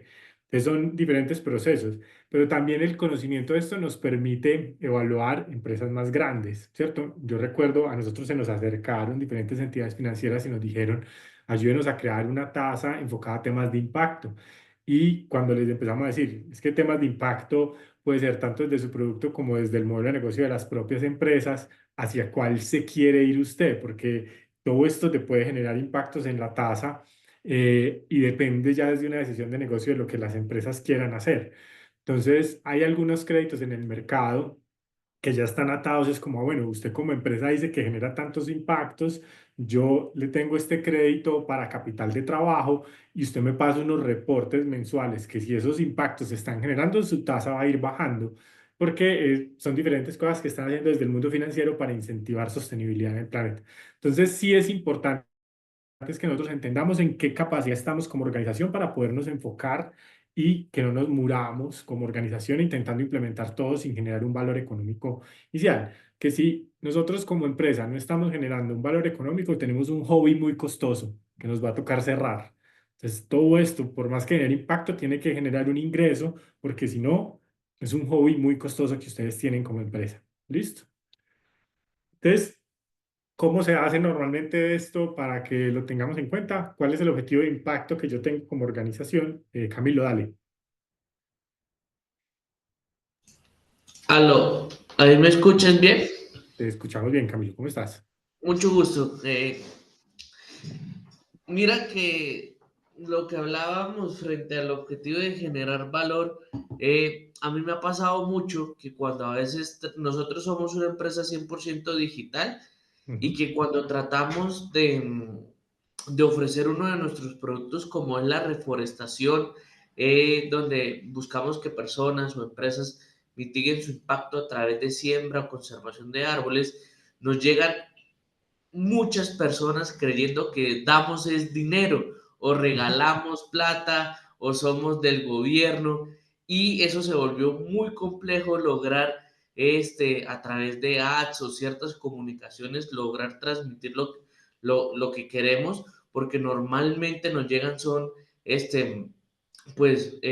un público que no es objetivo, ¿sí? Sino que distorsiona la información, por más clara que sea y por más específico o pruebas que uno puede hacer allí. Eso nos llevó inclusive a pivotear. Ofrecemos la reforestación porque igual nos va muy bien, pero hemos ofrecido otros servicios. Eh, para poderles llegar a otros mercados porque a veces siento que es bien complejo poder lograr encontrar ese público que realmente quiera comprarlo. O sea, sé que lo hay, pero a veces irlo a buscar me ha parecido muy difícil encontrar un canal de adquisición. No sé tú cómo lo hiciste, que me parece también bastante complejo lo que haces. Sí, esa es una pregunta interesante que no vamos a resolver completamente acá. Te voy a poner un par de ejemplos y más adelante voy a traer un par de ejemplos también de energía vectorial enfocado directamente a eso que preguntas, Camilo. Listo. Entonces no te lo voy a responder ya en este segundo, pero voy a tomar varios ejemplos en el futuro en esta presentación para responderte. Listo. Perfecto. Entonces, cuando uno va a identificar cómo lo hace, cómo genera este impacto desde su organización, entonces tiene que tener claro cuál es ese objetivo de impacto que quiere lograr. En el caso de energía vectorial, por ejemplo, es descarbonizar la movilidad, que tiene un impacto en la calidad del aire. Y eso lo podemos hacer a través de un producto o solución que llevamos al mercado o a través de un proceso interno organizacional que genere un impacto. Si yo lo hago a través de un producto o solución, tengo que pensar en quién es el cliente o usuario al que voy a impactar o al que voy a llegar, al que le voy a llevar este producto o solución, y si lo voy a hacer a través de un proceso, quiénes son las personas o la tecnología que me va a habilitar que yo pueda hacer ese proceso. Un ejemplo, si yo lo hago a través de un producto o solución, energía vectorial, carros eléctricos, ¿quién es mi cliente o usuario? Que ya vamos a llegar al ejemplo con el que le respondo a Camilo. Y si lo hago a través de un proceso, por ejemplo, Bollo Playa contrata madres cabezas de familia, entonces las personas que tiene que contratar son madres cabezas de familia y tengo que entender las circunstancias específicas de oportunidades y retos que me trae contratar a esas personas para yo crear un ambiente dentro de mi organización, que básicamente es ese proceso que me permite mantener a esas personas dentro de la empresa para lograr mi objetivo de impacto, que en este caso es autonomía económica de madres cabezas de familia. Entonces, puedo tener uno o varios objetivos de impacto. ¿Qué me va a decir si los puedo tener? Mi capacidad organizacional. Y desde ahí yo empiezo a establecer los diferentes productos y servicios que pongo en el mercado o los diferentes procesos internos que establezco en mi organización para generar esos impactos. ¿Qué es lo primero que uno tiene que entender? ¿Cuál es el problema que quiere solucionar? Uno sin ese entendimiento de cuál es el problema que quiere solucionar, está perdido en un mercado en donde todo el mundo está presionando y empujando soluciones que no necesariamente solucionan algo real, sino que crearon un producto que les pareció muy chévere a ellos, pero que no tiene un entendimiento real de del problema que tiene el planeta o el cliente en específico al que le quiero llegar. Y esto tiene un reto muy grande, y es que los objetivos de desarrollo sostenible abordan problemas excesivamente complejos. Excesivamente complejos quiere decir que A no necesariamente me lleva a B, sino que yo tengo que entender cuáles son las causas reales de un problema en específico. Hace varios años ya tuve la oportunidad de trabajar en unos proyectos en África con el Banco Africano de Desarrollo y con Naciones Unidas, donde nos tocó ir a Kenia y trabajábamos unos proyectos donde el reto más grande que tenía la población con la que íbamos a trabajar, que eran unas poblaciones del Masai Mara en Kenia, era la alta tasa de embarazo infantil. Entonces, cuando uno le dicen que el problema es que hay una alta tasa de embarazo infantil, normalmente ustedes cuáles creen que son las causas o qué hace uno para disminuir esta problemática. ¿Qué se les viene a ustedes a la cabeza?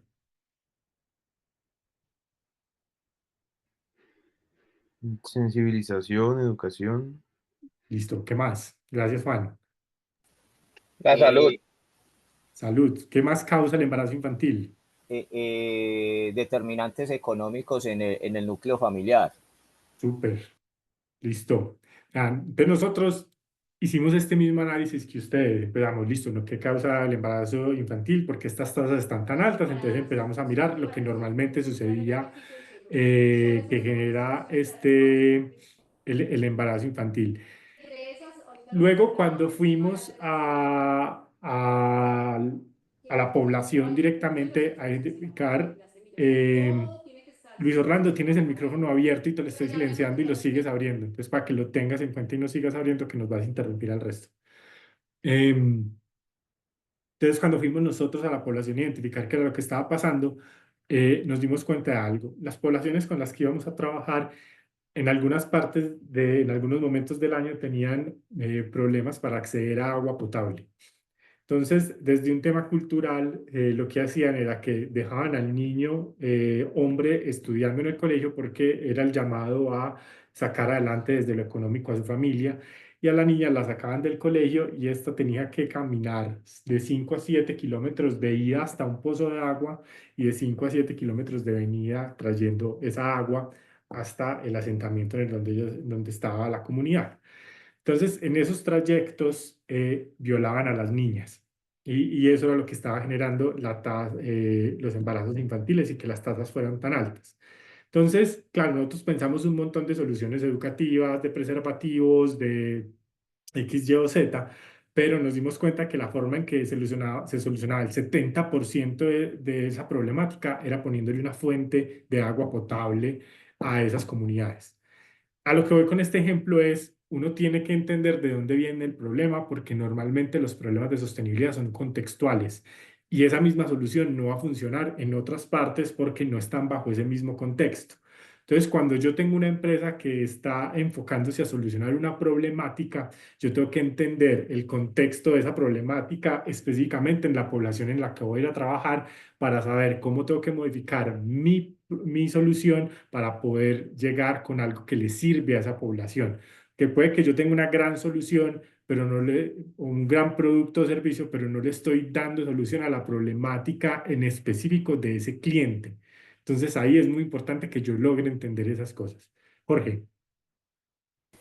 Federico, te hago una pregunta ahorita, digamos, viendo el mapa y con toda la moda de la inteligencia artificial y con base en lo que estás hablando de la identificación de la causa raíz, ¿cierto? Para solucionar el problema.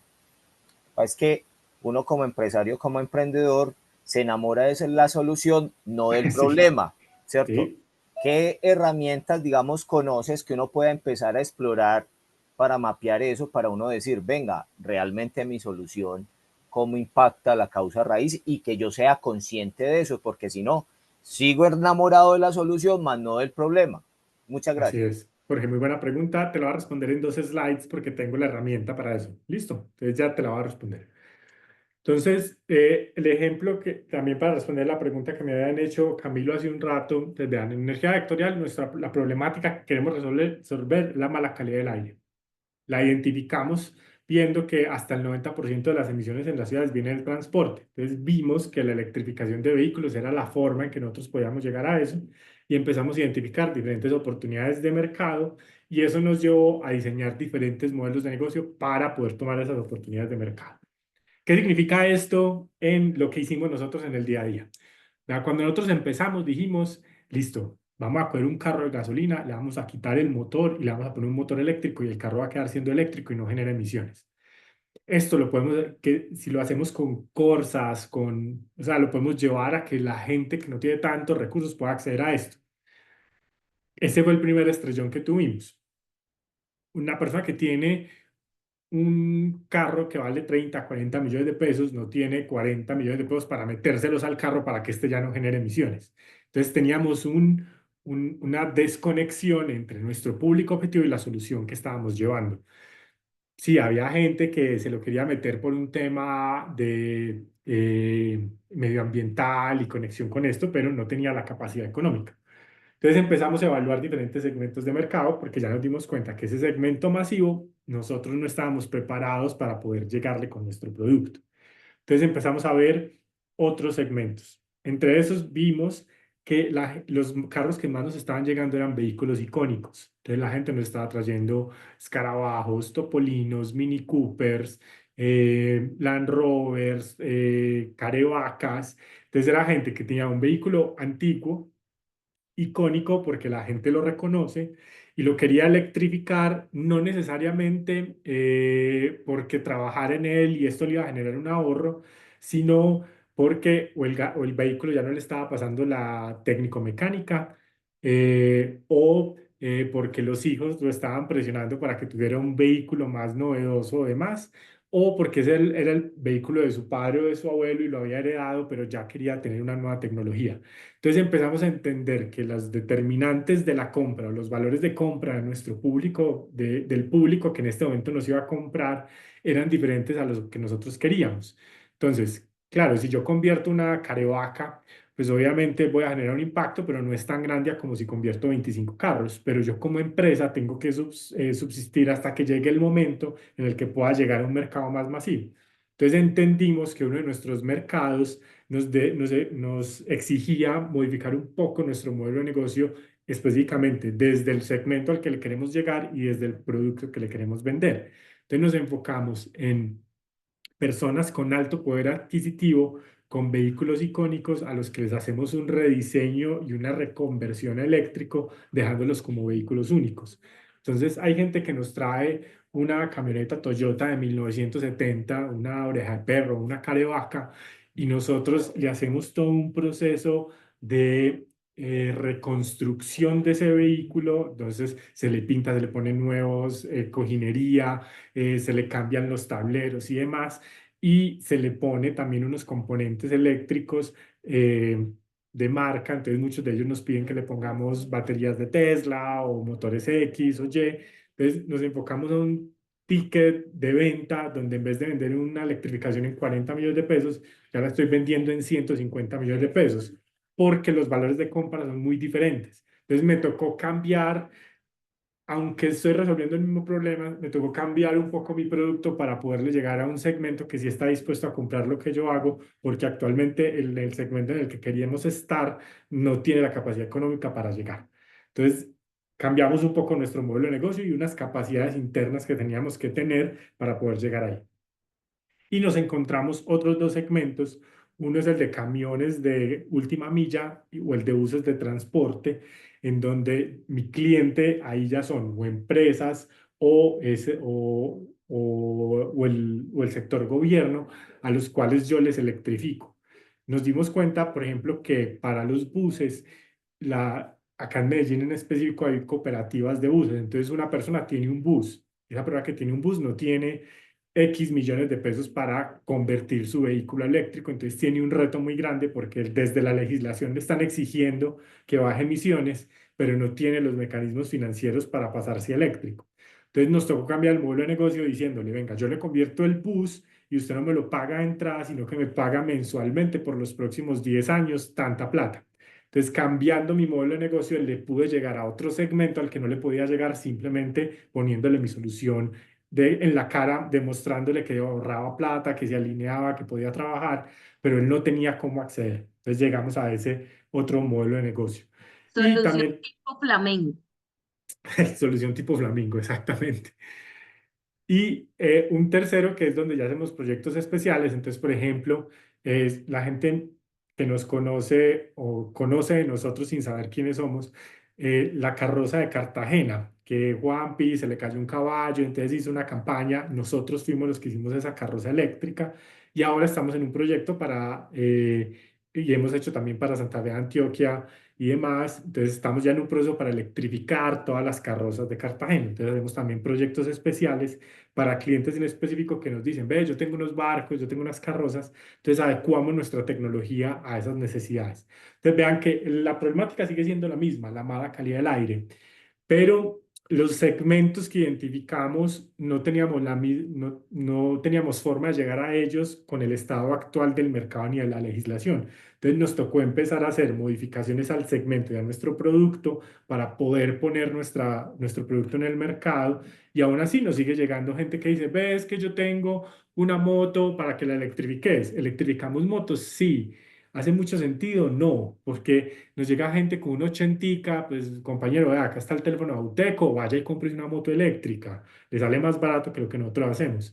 Llega una persona con una Vespa que fue del abuelo, venga, se la convertimos porque tiene un valor emocional para esa persona. Entonces es entender que muchas veces el mercado no está preparado para lo que tenemos y nos toca enfocarnos en nichos muy pequeños de mercado mientras vamos construyendo la capacidad jurídica, la capacidad financiera y el timing en el mercado para que nuestro producto se vuelva más masivo. Entonces, no sé si le respondí la pregunta a Jorge y a Camilo que me habían hecho que no se las había respondido. Ah, no, la de Jorge todavía no, pero a Camilo sí.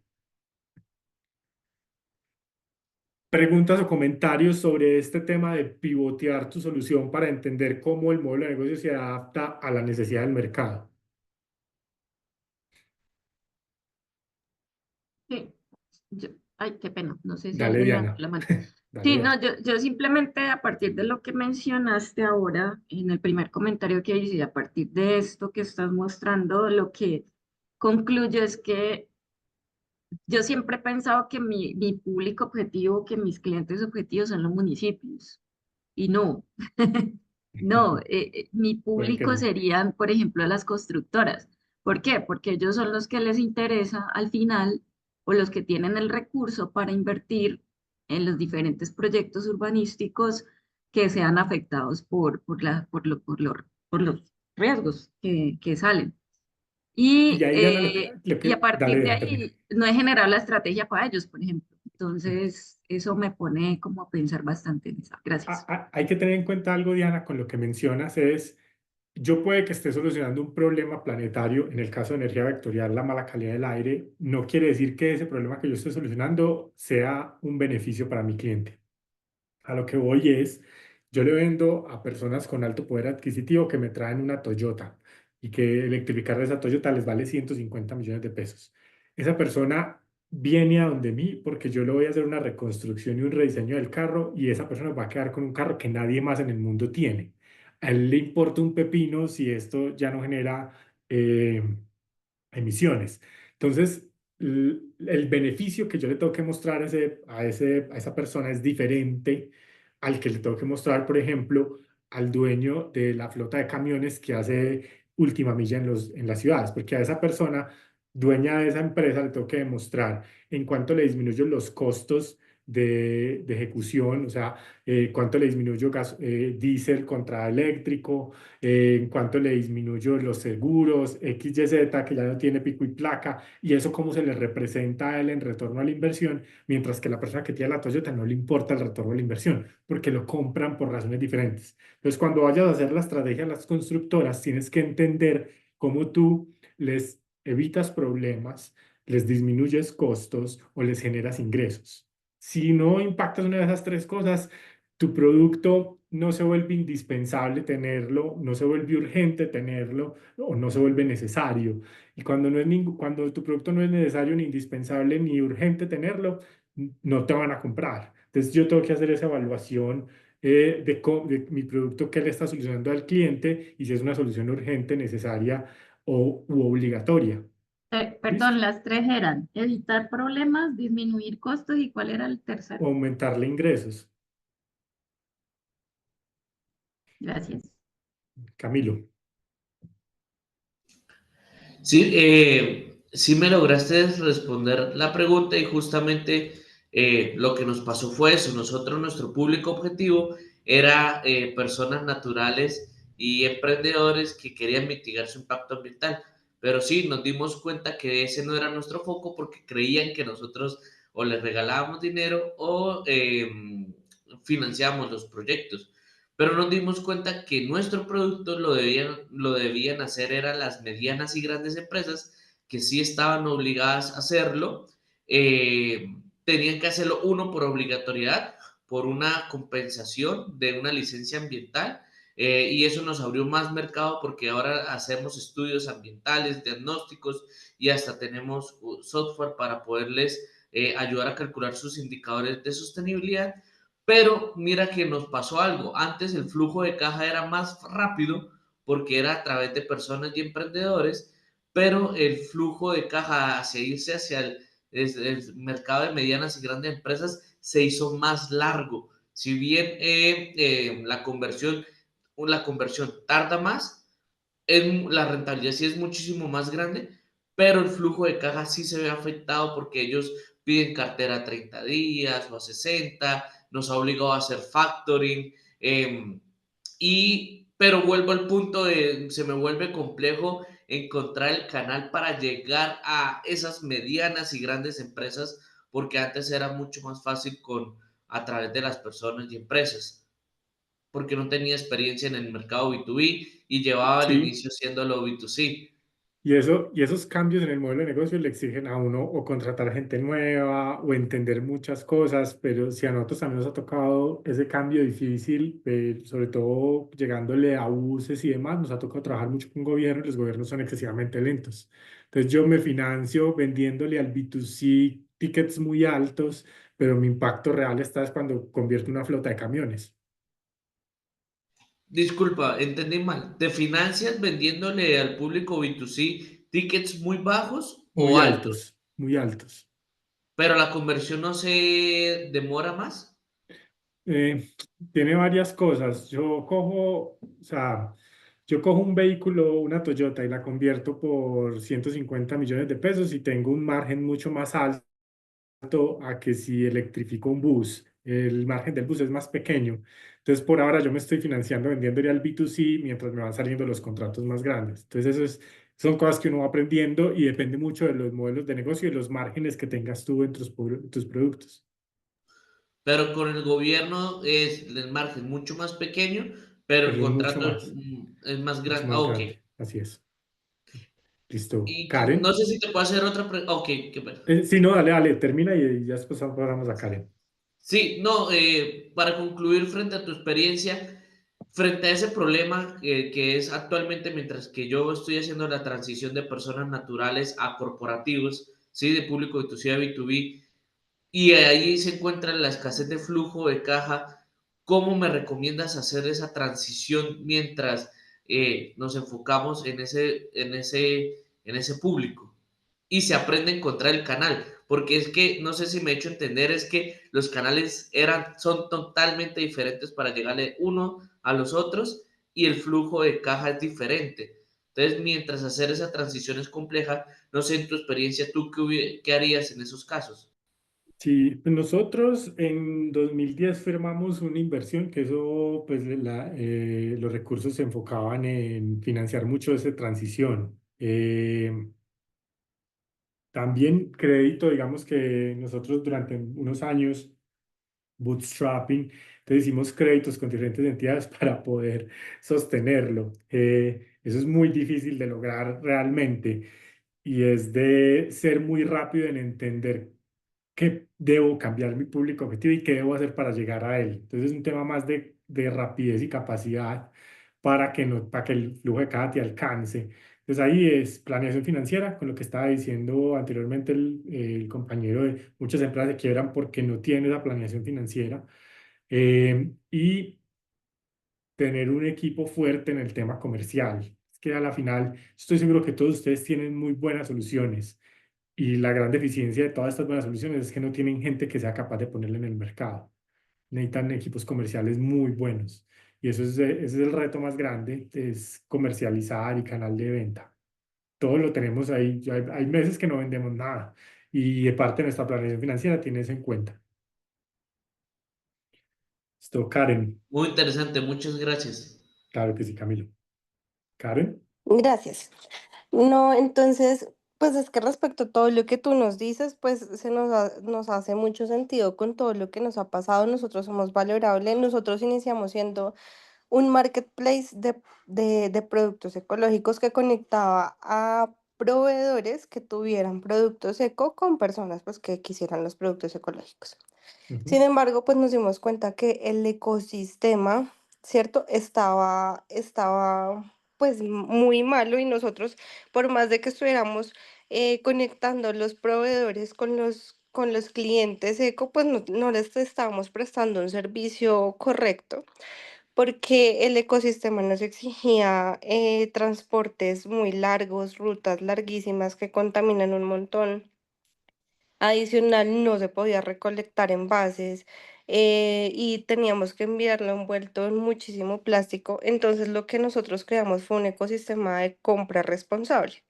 Ujú. Entonces, en nuestra plataforma ya no solamente es el marketplace, sino que también nosotros nos encargamos de la recolección de envases, enviamos sin plástico, transportamos con energías limpias, pues tenemos, digamos, como en Bogotá, pues al menos en Bogotá, hasta ahora es donde lo podemos hacer, pues con vehículos eléctricos es que entregamos los productos, etcétera, hacemos una ruta, no entregamos tan rápido como podría hacerlo una transportadora normal, pero digamos que sí entendimos como el verdadero dolor de algunos de nuestros clientes y además también lo que decía la compañera, como que en algún momento nos dimos cuenta que ellos, los clientes o los consumidores finales no eran nuestros clientes. Los verdaderos clientes nuestros eran los proveedores, que son los que realmente nos dan la comisión a nosotros. Entonces, bueno, pues los dos son clientes nuestros, claramente, pero entonces tal Ujú. vez teníamos muy descuidados a los proveedores, no habíamos entendido sus dolores, ellos necesitaban recolectar envases, no tenían dónde almacenar tampoco, porque muchos de ellos están en otras ciudades muy lejanas. Entonces nosotros ahora les prestamos el servicio 360 para lograr un ecosistema muchísimo más, digamos, como más amplio y mejorado. Hasta ahora estamos empezando con el ecosistema, o sea, si te puedo decir, ya vamos, es como finales del año pasado y este año, como con todo el ecosistema, pero creo que el sentarse y entender la verdadera problemática y no casarse con la solución, como decía un compañero también, es fundamental para eso. Además, también, pues nos parece súper útil conectar con todos ustedes porque nosotros premiamos, digámoslo así, a los clientes de otras startups o otras empresas que también son ecológicas. Por ejemplo, hay una empresa acá en Bogotá que hace la recolección y en Manizales creo que también están, que hacen la recolección del reciclaje. Entonces ellos van generando puntos por eso y los redimen en nuestra página. Entonces, digamos que todo eso y todas esas conexiones que podamos hacer nosotros también son súper útiles para poder seguir ampliando el ecosistema con el que nosotros soñamos tener algún día. Y que ahí, Karen, tú tienes un modelo de doble entrada, ¿cierto? Porque a la final tienes dos públicos objetivos a los que tienes que cuidar. Entonces es interesante si tienes acceso al libro de modelos de negocio, ellos explican cómo manejar el modelo de doble entrada cuando tienes dos tipos de ingresos que dependen uno del otro. Entonces, chévere que compartas. Gracias. Jorge. Eh, Mira, no, pues en línea, digamos, de lo que han compartido los compañeros y lo que tú has manifestado, pues me surge un tema de inquietud porque si bien lo manifestaba ahorita, el tema de acceso a financiamiento y planeación financiera son el ítem 2 y el ítem 3 de la muerte de las empresas. ¿Cómo solucionar, digamos, esos retos de financiamiento en las empresas sostenibles? Porque tú lo decías, ve, es que yo le cobro el fee con un valor muy alto al dueño de la Toyota, que en cierta forma empieza a financiar la operación con ese proyecto que estoy buscando con la transportadora de buses. Entonces ahí genero, digamos, como ese equilibrio. Pero si vos no tenés el músculo financiero, ¿cuáles son las herramientas financieras, digamos, para construirlo? Porque si no, entonces entramos en la dinámica de para hacer dinero se necesita dinero, ¿cierto? Y no hay dinero, entonces no hacemos dinero. Por lo tanto, nuestras empresas no crecen o no sobreviven. O sea, ¿qué herramientas tenés de conocimiento, digamos, cuando uno toca la banca en todas las dimensiones, ¿cierto? Banco de primer piso, segundo piso, cooperativas, todo el cuento, que le apuesten al tema sostenible y ahí tomo las palabras de la compañera. Hombre, en el país existe un ecosistema de cooperación en temas de sostenibilidad, porque no los conozco. Si tienes, digamos, indicios, pues muy bueno que nos los compartas. Muchas gracias. Claro que sí, Jorge. Entonces hay varios, no quiere decir porque haya varios sea fácil, es retante. Entonces está, pues, la mejor financiación de cualquier empresa son sus propias ventas, ¿cierto? Pero no siempre se logran. Está los recursos propios, lo que se llama recursos de amigos y familia y tontos o family, friends and fools, que son los que invierten inicialmente en tu organización porque creen más en ti que en lo que vas a hacer realmente. Luego de eso está fintechs como Sempli o como Finactiva, que ellos le prestan a organizaciones según su eslogan de Finactiva con más futuro que historia. Esa es otra pues alternativa que se tiene. Están productos que tienen, por ejemplo, Banco de Bogotá, que directamente le prestan a organizaciones que demuestran tener impacto y le prestan a tasas diferenciales. Yo les voy a pasar el contacto de la persona de Banco de Bogotá que maneja la relación con energía vectorial para que puedan conversar con ella. Miren alternativas. Están los fondos nacionales. Hay uno que se llama Sena Innova, que da hasta 200 millones de pesos para desarrollar procesos de innovación dentro de las empresas. Yo no sé si este año salió. Entonces, Sena Innova es interesante y cuando uno no se ha constituido, pues no aplica para ustedes, pero está Fondo Emprender, que también es del gobierno. A nivel internacional hay varios fondos. Creo que hubo uno que cerró la semana pasada que es de una organización que se llama P4G, Partnerships for the Goals, ¿no? No sé qué significa, pero es P4G y da hasta $300.000 en capital no reembolsable para fortalecer empresas que tengan impacto en temas de adaptación o mitigación medioambiental. Entonces, esa también es interesante de revisar. Ellos sacan convocatoria cada 6 meses. Entonces, esta también es una que pueden revisar. La Unión Europea tiene varios fondos. En este momento no sé si hay alguno abierto. Voy a revisar y se los comparto. Y en este momento el Fondo Internacional tiene un reto grande y es que USAID, pues la cooperación americana, cerró. Entonces ahí hay varios retos que se están viviendo. Esas son las maneras que yo conozco de financiación. Dale, Jorge.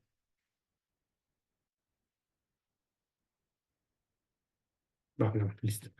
Entonces, para responder a las preguntas que me habían hecho antes, la herramienta que utilizamos nosotros y que yo veo que es una de las más fuertes para estos temas de identificación de las causas raíces es el árbol de problemas. Esta es una herramienta que se utiliza para proyectos sociales y de desarrollo internacional, que le sirve a todas las empresas, pero que no la veo mucho implementada, y es identificar el problema central y cuáles son las causas raíces de este problema. Entonces, básicamente, un árbol de problemas es como si usted estuviera hablando con un niño de 5 años que le pregunta 1000 veces por qué, hasta que usted se desespera y ya le responde porque sí o porque cualquier cosa. Pero ese es el árbol de problemas. Usted identifica cuál es el problema y empieza a preguntarse por qué de 3 a 5 veces hasta que llega a la causa raíz de esa problemática en específico para entender por dónde se puede meter uno. Entonces, acá un ejemplo del primer árbol de problemas que hicimos en energía vectorial. Él fue cambiando, pero para que lo tengan en su mente, ¿por qué la mala calidad del aire? Grandes emisiones por fuentes fijas, grandes emisiones por fuentes móviles. ¿Por qué hay grandes emisiones por fuentes fijas? Los productos no son limpios, falta de tecnología. ¿Por qué hay grandes emisiones por fuentes móviles? No hay subsidios a la gasolina, no hay alternativas. Y yo puedo seguir preguntándome por qué para entender las causas raíces. Mi sugerencia es que hagan ustedes un árbol de problema, ustedes con su organización o su equipo, pero luego que vayan al mercado y le pregunten a la gente estas cosas para validar. El ejemplo que les puse de África es una cosa lo que uno piensa, otra cosa lo que pasa ahí. Entonces es muy importante siempre ir a validar para entender si hay una desconexión entre lo que pienso y lo que está sucediendo. Una vez yo tengo el árbol de problema establecido, voy a algo que se llama el árbol de objetivos, que es básicamente, en vez de que eso sea un problema, ¿cómo lo vuelvo un objetivo? Entonces, mi objetivo no es la mala calidad del aire, sino mejorar la calidad del aire y lo voy a hacer. Entonces cojo todo el árbol de problema y lo pongo en positivo como si fuera un objetivo. Entonces reducir las emisiones por fuentes fijas, reducir las emisiones por fuentes móviles, así. Y ya luego como empresa lo que yo tengo que identificar es, según mis capacidades y lo que soy, por dónde me voy a meter. Entonces, nosotros hicimos la investigación, las fuentes móviles generaban el 90% de las emisiones y las fuentes fijas solo el 10%. Entonces nosotros dijimos, metámonos por las fuentes móviles y lo que vamos a hacer nosotros es crear alternativas competitivas para vehículos eléctricos, convertir vehículos y aumentar la infraestructura para la movilidad, montar cargadores y demás. Y por ahí nos metemos. ¿Qué nos dice el árbol de problemas y objetivos? Oportunidades de ampliar mi negocio en el futuro, oportunidades de hacer alianzas con otras organizaciones para abarcar la problemática de una manera más integral. Entonces te puede generar un mapa de proyecciones o un mapa de alianzas para ser más fuertes. Entonces, como energía vectorial, creamos alternativas competitivas en vehículos eléctricos, convertimos flotas de última milla eléctrico, convertimos buses de transporte público eléctrico y convertimos vehículos particulares eléctricos. Y cada uno de esos tiene un público objetivo o cliente, empresas que tienen flotas, gobierno o empresas de transporte público o personas con vehículos particulares. Obviamente uno tiene que hacerle doble clic y nos dimos cuenta. TCC, DHL y Coordinadora no les interesa nuestro producto porque ellos quieren comprar nuevo. Entonces yo me di cuenta, nosotros nos dimos cuenta que nos teníamos que enfocar en empresas pequeñas y medianas con camiones porque nosotros nos volvíamos una solución interesante para ellos. Ciudades, nosotros no nos enfocamos en Medellín o en Bogotá porque son ciudades que pueden acceder a financiación del Banco Mundial, pero nos enfocamos en ciudades intermedias o de categorías menores porque ellos no tienen la capacidad de comprar buses nuevos, entonces yo le convierto los buses que ya tienen. Y vehículos particulares, ya nosotros dimos cuenta que no le podemos vender a una persona que tiene un vehículo de 30, 40 millones de pesos, sino que tenemos que enfocarnos en un ticket más alto. Entonces hicimos un enfoque hacia otro tipo de personas con otro poder adquisitivo. Y desde ahí montamos todo nuestro modelo de negocio. Entonces identificamos que electrificamos vehículos, eso está en la propuesta de valor, y de ahí identificamos los diferentes segmentos de mercado, de empresas con flotas, gobierno y personas de estrato 5 y 6 que tienen unos vehículos icónicos, y alrededor de eso montamos todo nuestro modelo de negocio respondiendo a las preguntas del resto del modelo de negocio. Pero todo era entender cuál es la problemática que queremos solucionar y nosotros cómo la solucionamos. ¿Alguna pregunta o comentario?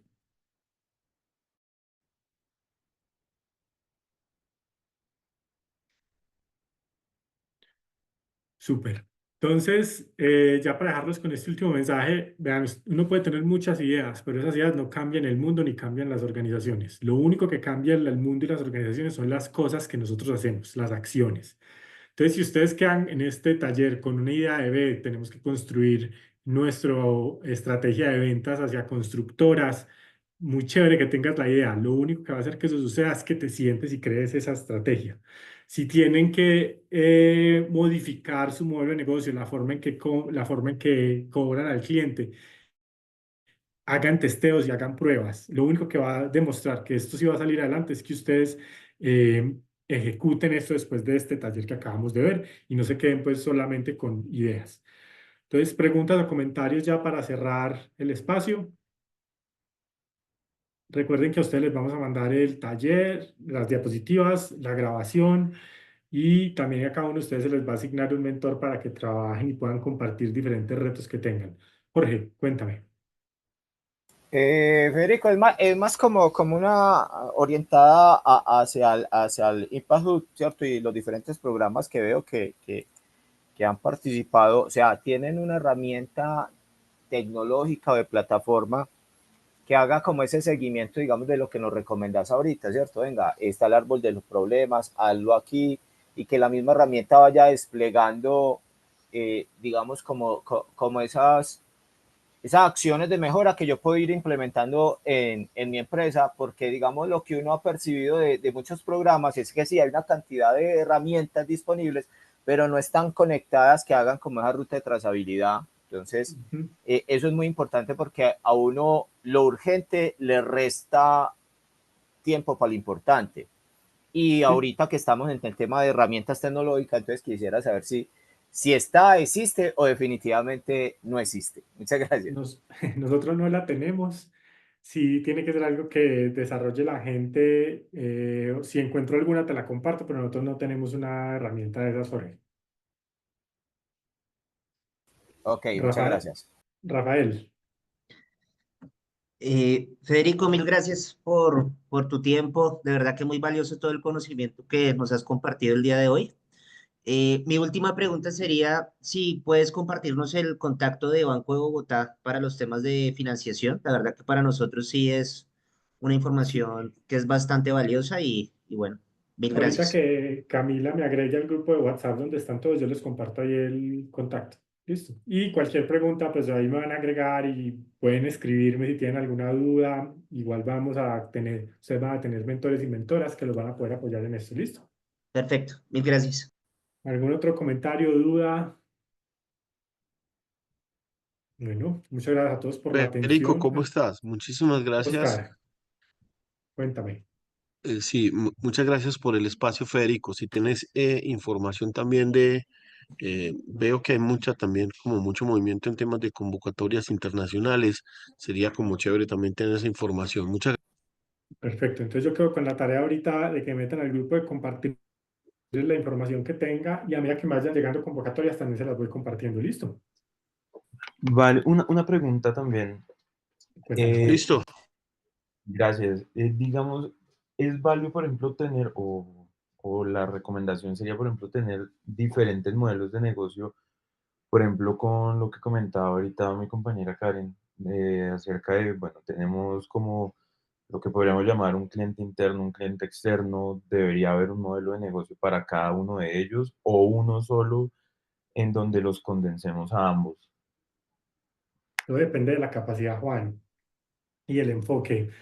Nosotros, aunque habíamos identificado el modelo de negocio de que nos pagaran mensualmente los buceros en vez de pagarnos de entrada, lo habíamos identificado hace varios años, apenas hasta este año vamos a empezar con él, porque todavía no teníamos la capacidad. ¿Qué quiere decir eso? Me toca a mí comprar las baterías y los motores y entregárselos y yo financiar eso en el tiempo. Entonces, yo tengo que indicar si yo tengo la capacidad financiera, por ejemplo, de sostener, ¿qué pasa si me llegan 50 buses? Tengo la capacidad de comprar 50 motores y 50 baterías y la mano de obra y sostenerme mientras me va entrando. Entonces, esos modelos de negocio es interesante tenerlos mapeados, pero identificar en qué momento los puedo ir a implementar yo. ¿Listo?